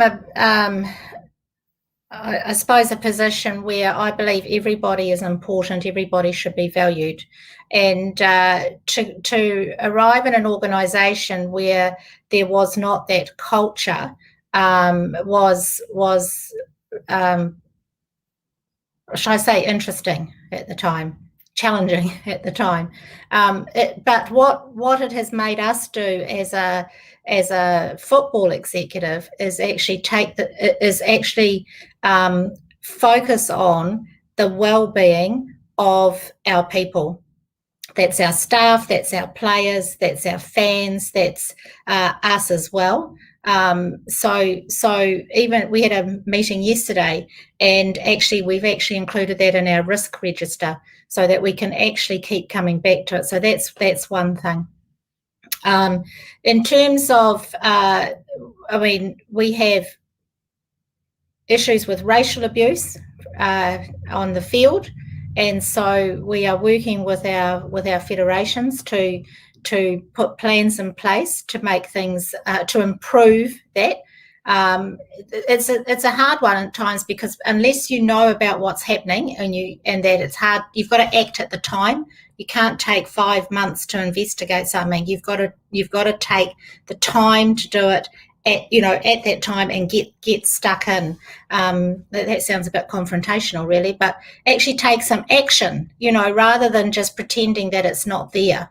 I'm a former football player. I love the term "get stuck in," so that translates for me. So, but we do, because too often, if you stand at the sideline and you hear someone, parents are great sometimes at criticising, and if you're just standing there and you don't say anything, then you're complicit in it. So it's about changing behaviours. And challenging behaviours, but in a respectful way. And so that's the work that we're focusing on at the moment. Brilliant. In terms of the mega events, do you think the World Cup in 2023 provides, the sort of a galvanizing moment to that you will be working towards, or this cultural change will be going on regardless? Yeah, I can't frame it up, clearly right now, but we actually were talking about this in terms of legacy. We had our women's committee in, along with some coaches and some referees on Wednesday, talking about that. And we were saying, so what can we do? What will be the wow that will make our World Cup more inclusive than any other World Cup? I think that's a brilliant question, and we're very happy to hear that you're asking it, early in the process, and really looking forward to the World Cup. Now, turning to the Olympics, we've got Olivier Fabre, who is the head of communications at Tokyo Pride House, who has actually started earlier than the Olympics that have been postponed now, and I think it's a major achievement that the Tokyo Pride House is the first Pride House recognized officially in the program of the Olympics and Paralympics, in a not in the easiest environment, I would say. Olivier, can you share with us, the difficulty that you faced in Japan setting up the Tokyo Pride House, and the impact that it already had? We already seen, the debate and the petitions, to increase legislation protecting LGBTIQ plus rights. Can you tell us more about it?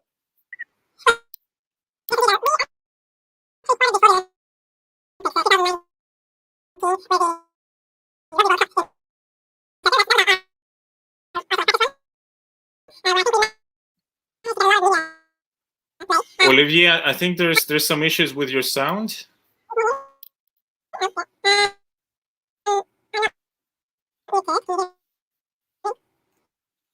We can hear the sound, but the voice is yeah, disturbed. I'm changing the mic now. Oh, that sounds better. Oh, yes. That's perfect. Okay. Sorry, change the settings. Seem to be on a different mic.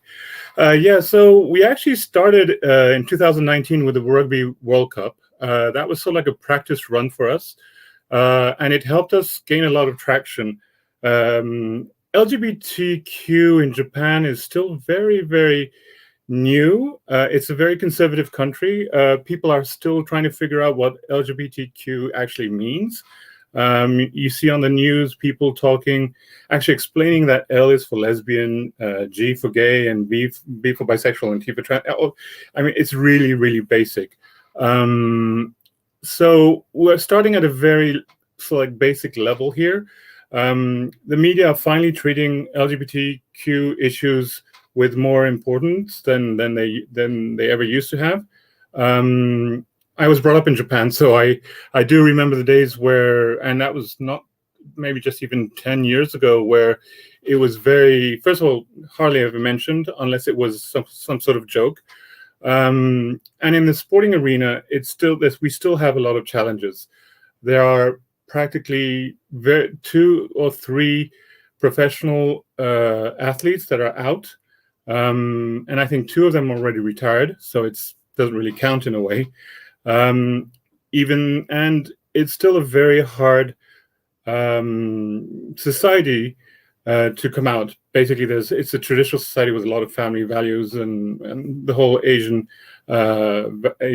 tradition family values as well. So there's a lot of learning to do on behalf of of society, and that's what we're out there to do. But we did manage to get that recognition from the IOC, the TOCOM, sorry, not the IOC, but that has helped us gain traction with the Japanese media that are talking to us, that are covering us quite regularly, and hopefully that will create more understanding amongst the general public.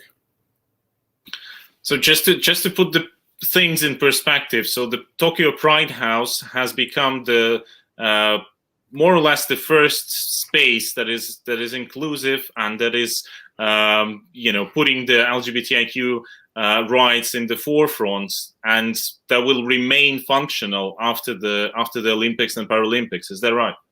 That's correct. We're calling it the Pride House Tokyo Legacy. It's going to be continued. So it's a permanent Pride House. Most Pride Houses are pop-ups. They are just there for the events, and that's what we did for the Rugby World Cup.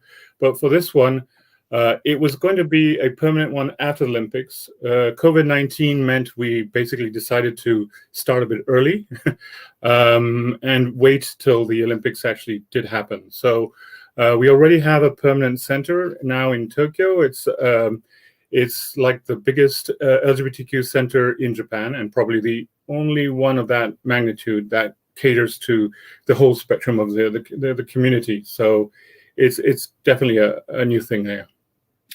In terms of the support, so you say you were recognized by the Tokyo Organizing Committee, not the IOC. What about the government? Has there been any positive moves or support from the Japanese government? So there hasn't been any particular support from the national government. There has been the Tokyo metropolitan government has recognized us and has at least sent words of congratulation when we opened. Local wards have, of course, but not the national government. So it's still a bit difficult to breach the national level here. Yeah, it's still a way to go. Speaking of other events and Pride houses, Hugh, you're in charge of the Pride House International, who has been organizing Pride houses at sporting mega events since 2010. Can you tell us a bit, what do you expect from the next sporting mega events that are coming up? Do you think that LGBTIQ plus rights are being taken seriously would it be safe for fans to attend, say, the World Cup in Qatar, the Olympics in Beijing 2022? What is your view of how situation maybe has changed or hasn't changed? Wow, thank you, Pavel. Lots of questions there, all at once. I suppose I've maybe got an easier job now that you've heard such a brilliant overview from Olivia about the specific impact of Pride House in Tokyo. Pride houses are venues, typically pop-ups, as Olivia said, welcoming LGBTIQ plus fans, athletes and allies at large-scale events.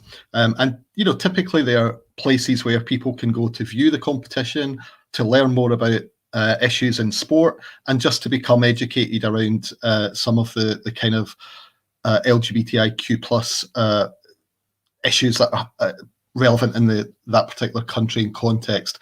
Let me just first touch upon the history of the movement.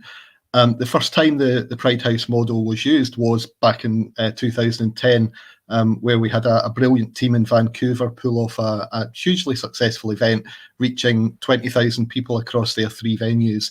Since that point, houses have opened alongside 25 major and mega sport events, which includes Tokyo as the 6th time, actually, that an Olympic or Winter Olympic Games has hosted a house, 2 football World Cups, 1 women's, 1 men's, 2 Commonwealth Games with a 3rd one at Birmingham 22 in the pipeline, 2 Pan American and 1 Asian Games.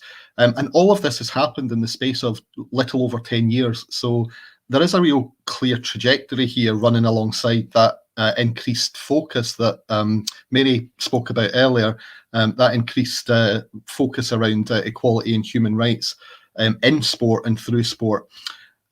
What I think maybe hasn't kept a pace quite so much, or has been keeping the same trajectory perhaps, has been the obligations and the commitments and the focus from organisers around recognising the importance and the value, or indeed in some cases the responsibilities in relation to that wider social responsibility and equality and human rights in particular.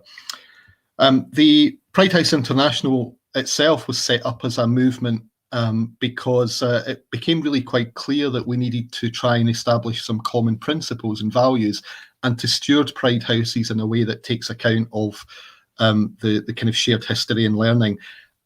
And I deliberately use the word steward because PHI has got no direct governance role and 0 resources, in fact. So we don't have like a kind of overview in that sense, but a great deal of experience, expertise, mentorship, and the ability to connect and network people around these events.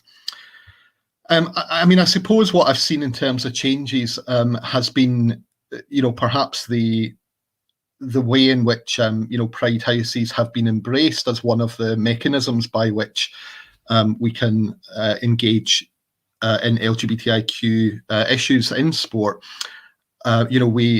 If I think back to the Olympic Games in 2012, for example, at that stage, the organising committee saw some value in having a Pride House, but, managed to kind of maybe perhaps miss the purpose and the reason behind it. And it was only thanks to some last-minute interventions by a group of activists, including FAIR, as it happens, that a Pride House actually took place at all.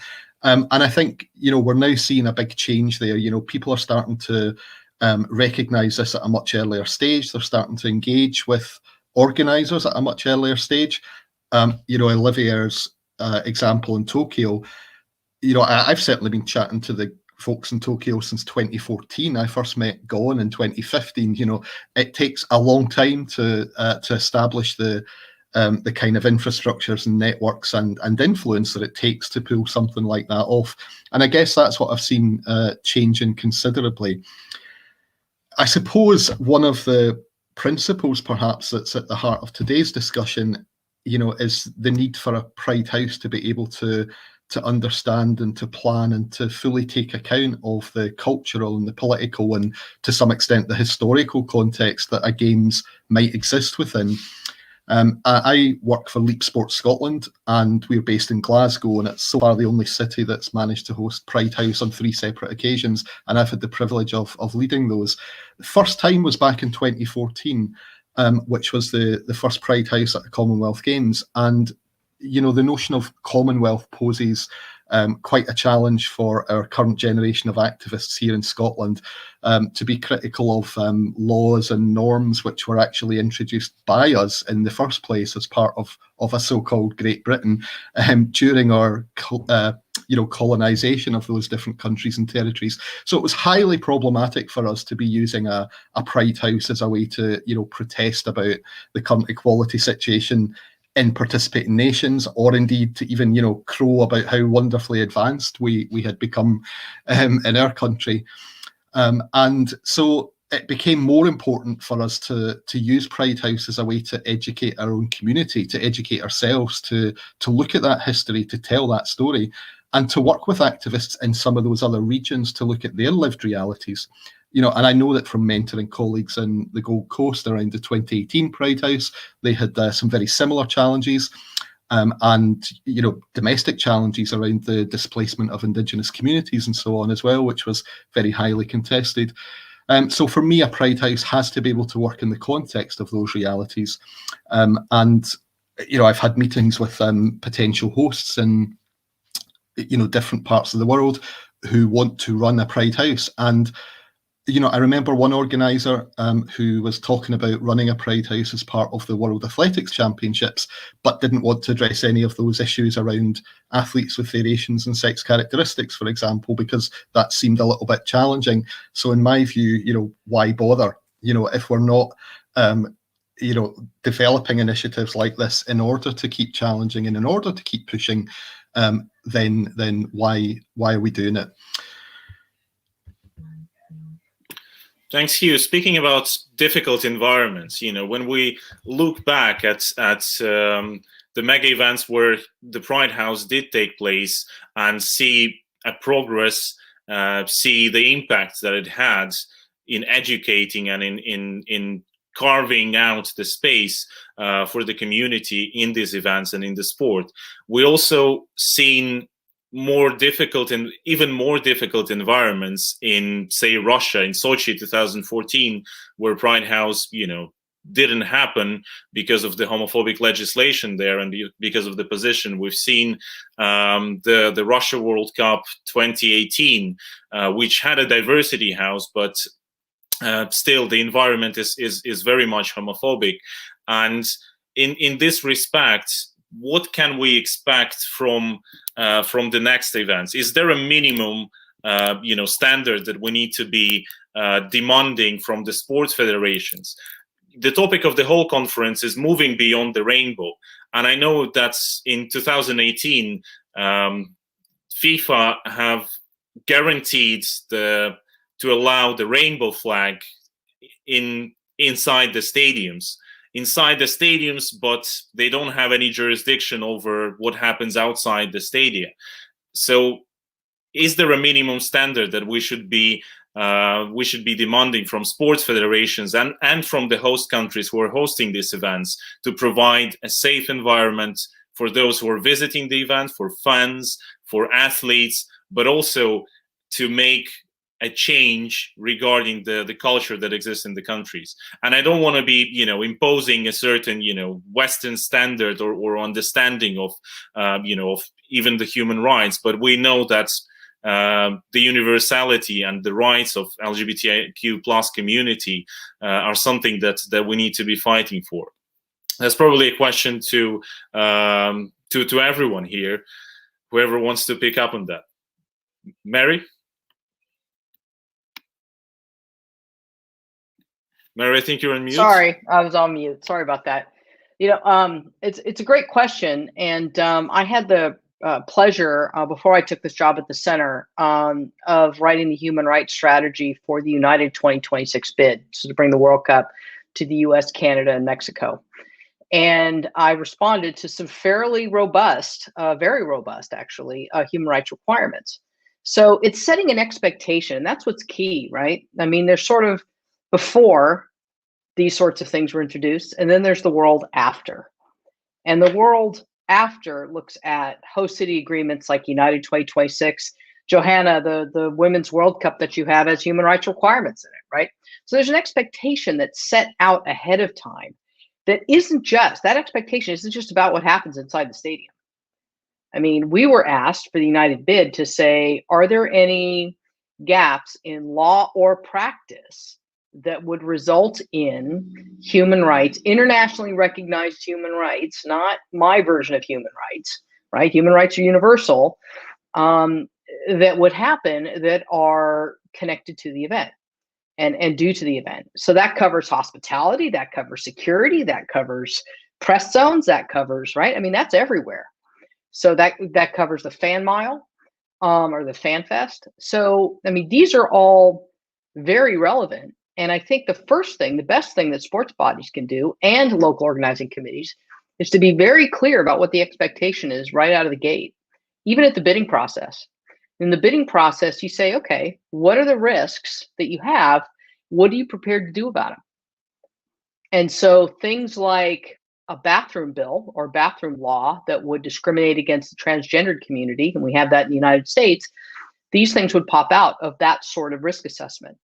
You would say, okay, given that, what are you going to do to address that? So I think that's the key out of the gate is to set expectations and embed leverage through bidding requirements, through host city agreements, through airport agreements, through stadium agreements, through host city agreements, all of those sourcing codes, they're all opportunities to embed anti-discrimination and protection of human rights. Speaking about leverage and the bidding requirements, there is a discussion of how much weight the human rights component actually has in making the decision. When the sporting federations are evaluating the bids, and we know that, authoritarian countries and countries with questionable record on minority rights will keep bidding for these events, and we know that they will keep happening keep being hosted in those environments, and we need to use the opportunity to enact the change. But how much weight the human rights requirements in the bidding process have versus the economic part of the bid, and what leverage the sports federations have to on the host countries in that? Did you want me to take that, Pavel? Yeah, I think was that to the whole group? I don't want to just. I mean, I already had a bite at the apple here. I mean, I can certainly answer it, but I didn't know if anybody else wanted to jump in. Okay, I'll answer. Okay, go I'll ahead, just make a quick comment before you answer, Mary, because I'm probably not going to be quite on the topic, because I'm sitting here thinking that, with the bidding process, if the human rights is not a high proportion of the weighting, then you're never going to get significant change, or you won't get significant change quickly. But the thing I would say is that different countries will be at different levels, which we've already acknowledged, and sometimes what can seem for those that have been at the chalk face for a long time as really minor is a huge step for that country. And so I think we have to be mindful of taking people with us. I find when you're in a leadership role that you often had the time to do the thinking, the research, the whatever, and actually nothing goes fast enough, and you can't understand why the people can't keep up with you, but it's because you've had that opportunity to do that. So I think we just need to be, like I said, I mean, Hugh, you talked about what are the social issues we're going to do, what's the activist part in it. That's really important, but we have to also be respectful about how much can we push, how much can we pull, and that, because you don't want to disenfranchise completely.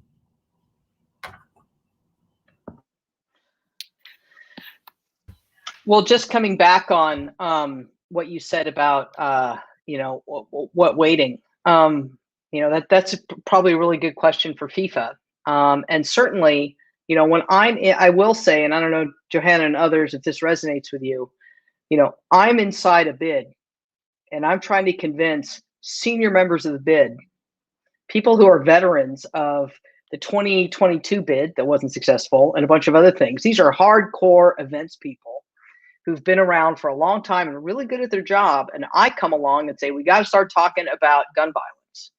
And we have to start talking about racial justice. And we have to start talking about the Muslim ban, right? Because this is back in 2017. We have to start talking about immigration issues. They're like, what are you talking about? We're not going to talk about, what are you nuts? We're competing, right? This is a bid. This is competitive. And I said, listen, if you don't, people are not going to say you get it. So you're going to take a hit for a couple of days in the press, but you own it right up front and say, here's what we acknowledge and here's what we're prepared to do about it. But if at the end of the day, and I've given this feedback to FIFA, if that's a paper tiger, if those human rights requirements are a paper tiger and not really being considered, then somebody's ability inside a bid to influence, hey man, we have to talk about these things and really give the human rights piece legitimacy and stature. My fear is that if it's not, it's going to become a box ticking exercise. And that would just be tragic because so many people have been injured to get us to where we are with robust human rights requirements. And we absolutely cannot come back from where we've come. Excellent. Yeah, I mean, if I perhaps just jump in on the back of that as well, I think there's been some excellent points made there. I think Johanna made a really good point about taking people with us as well. And I know that when we look at countries or territories where there are problematic or prohibitive contexts for LGBTIQ people, it's really critical that any initiatives or any work that we do to push for change in those areas are led by those communities, and that anything that we might do as external activists are wholly driven and influenced by those internal activists. And that's something that's kind of not always possible in many places. Qatar being an absolute case in point. I've worked with a group for what feels like a couple of years already, where actually just speaking to activists on the ground in Qatar, just speaking to everyday LGBTIQ plus people in Qatar has been so difficult to achieve, because actually just by speaking, just by raising your head a little bit, you're identifying yourself in a way that is going to have significant consequences for you further down the line, and that's a real problem.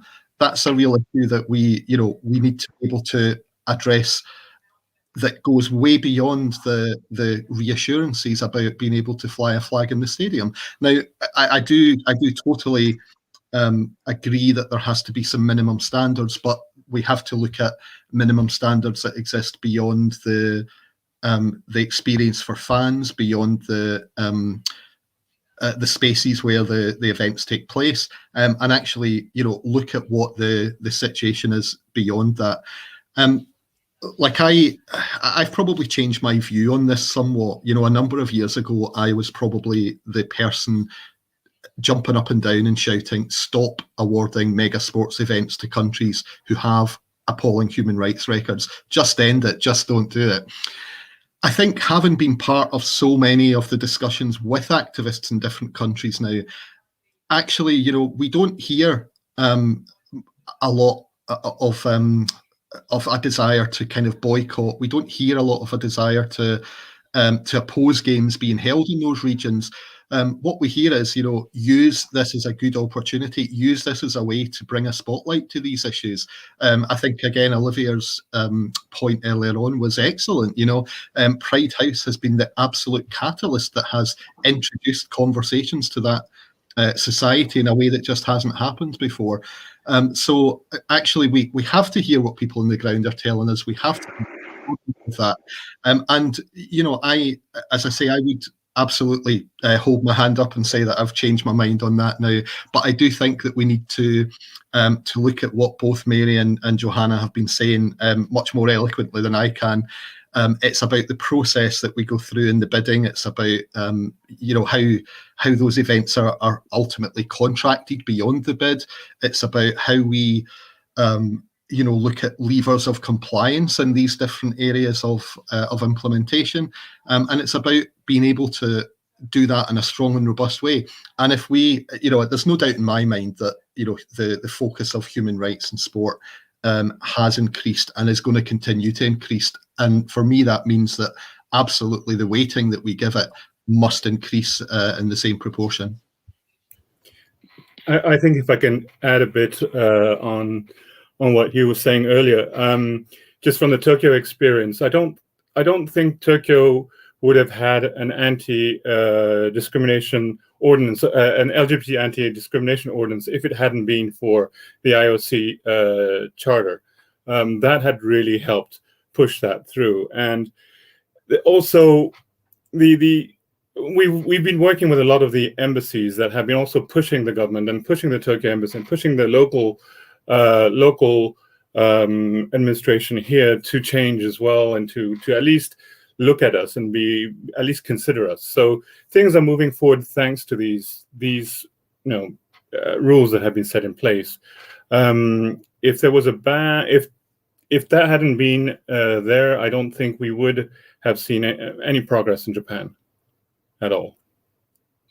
Thanks, Olivia. I think excellent points about the needs to hold the federations and the host countries to the account, and using the opportunity wherever the events are being held. And I think we'll be wrapping up, and I would like to take a few questions from the floor to the panelists. One of them is, how do we as LGBTIQ plus community challenge major federations who are awarded the sporting mega events in countries with poor record on LGBTIQ plus rights? What can we do?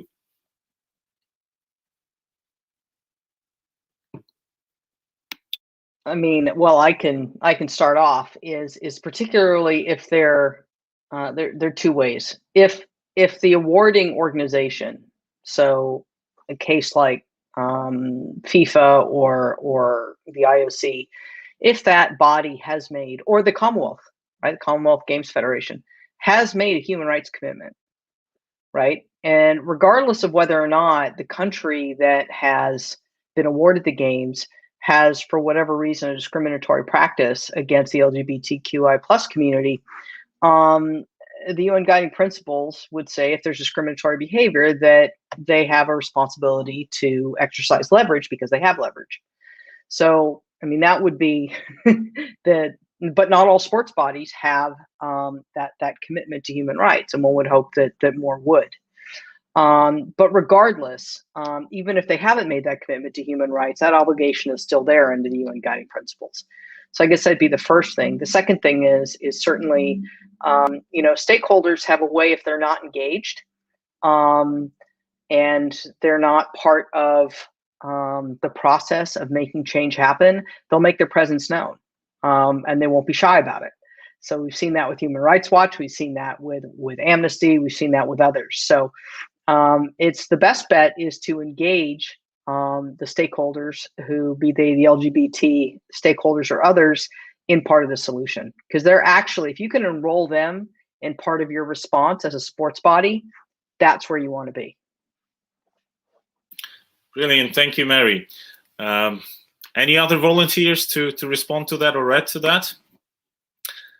If not, I think we'll be wrapping up the discussion and passing the baton back to Lou and Piara for a closing of the conference. And so thank you very much, everyone. And I think something that is very clear, from this panel is that mega events are there for us to claim, and we're not going anywhere.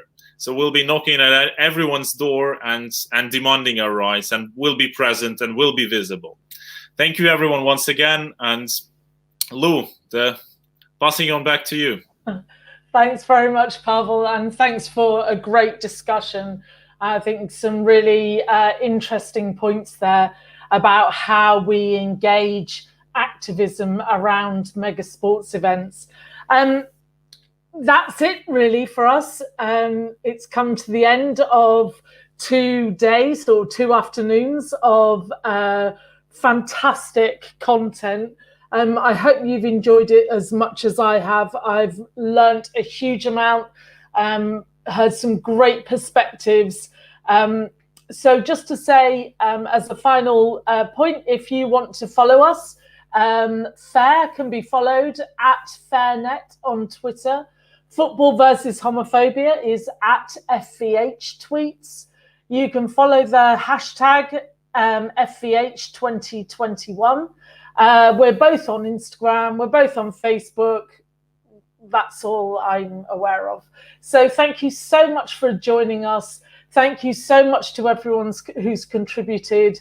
Thank you so much to Esther for coordinating everything behind the scenes and also appearing at some point today, apparently.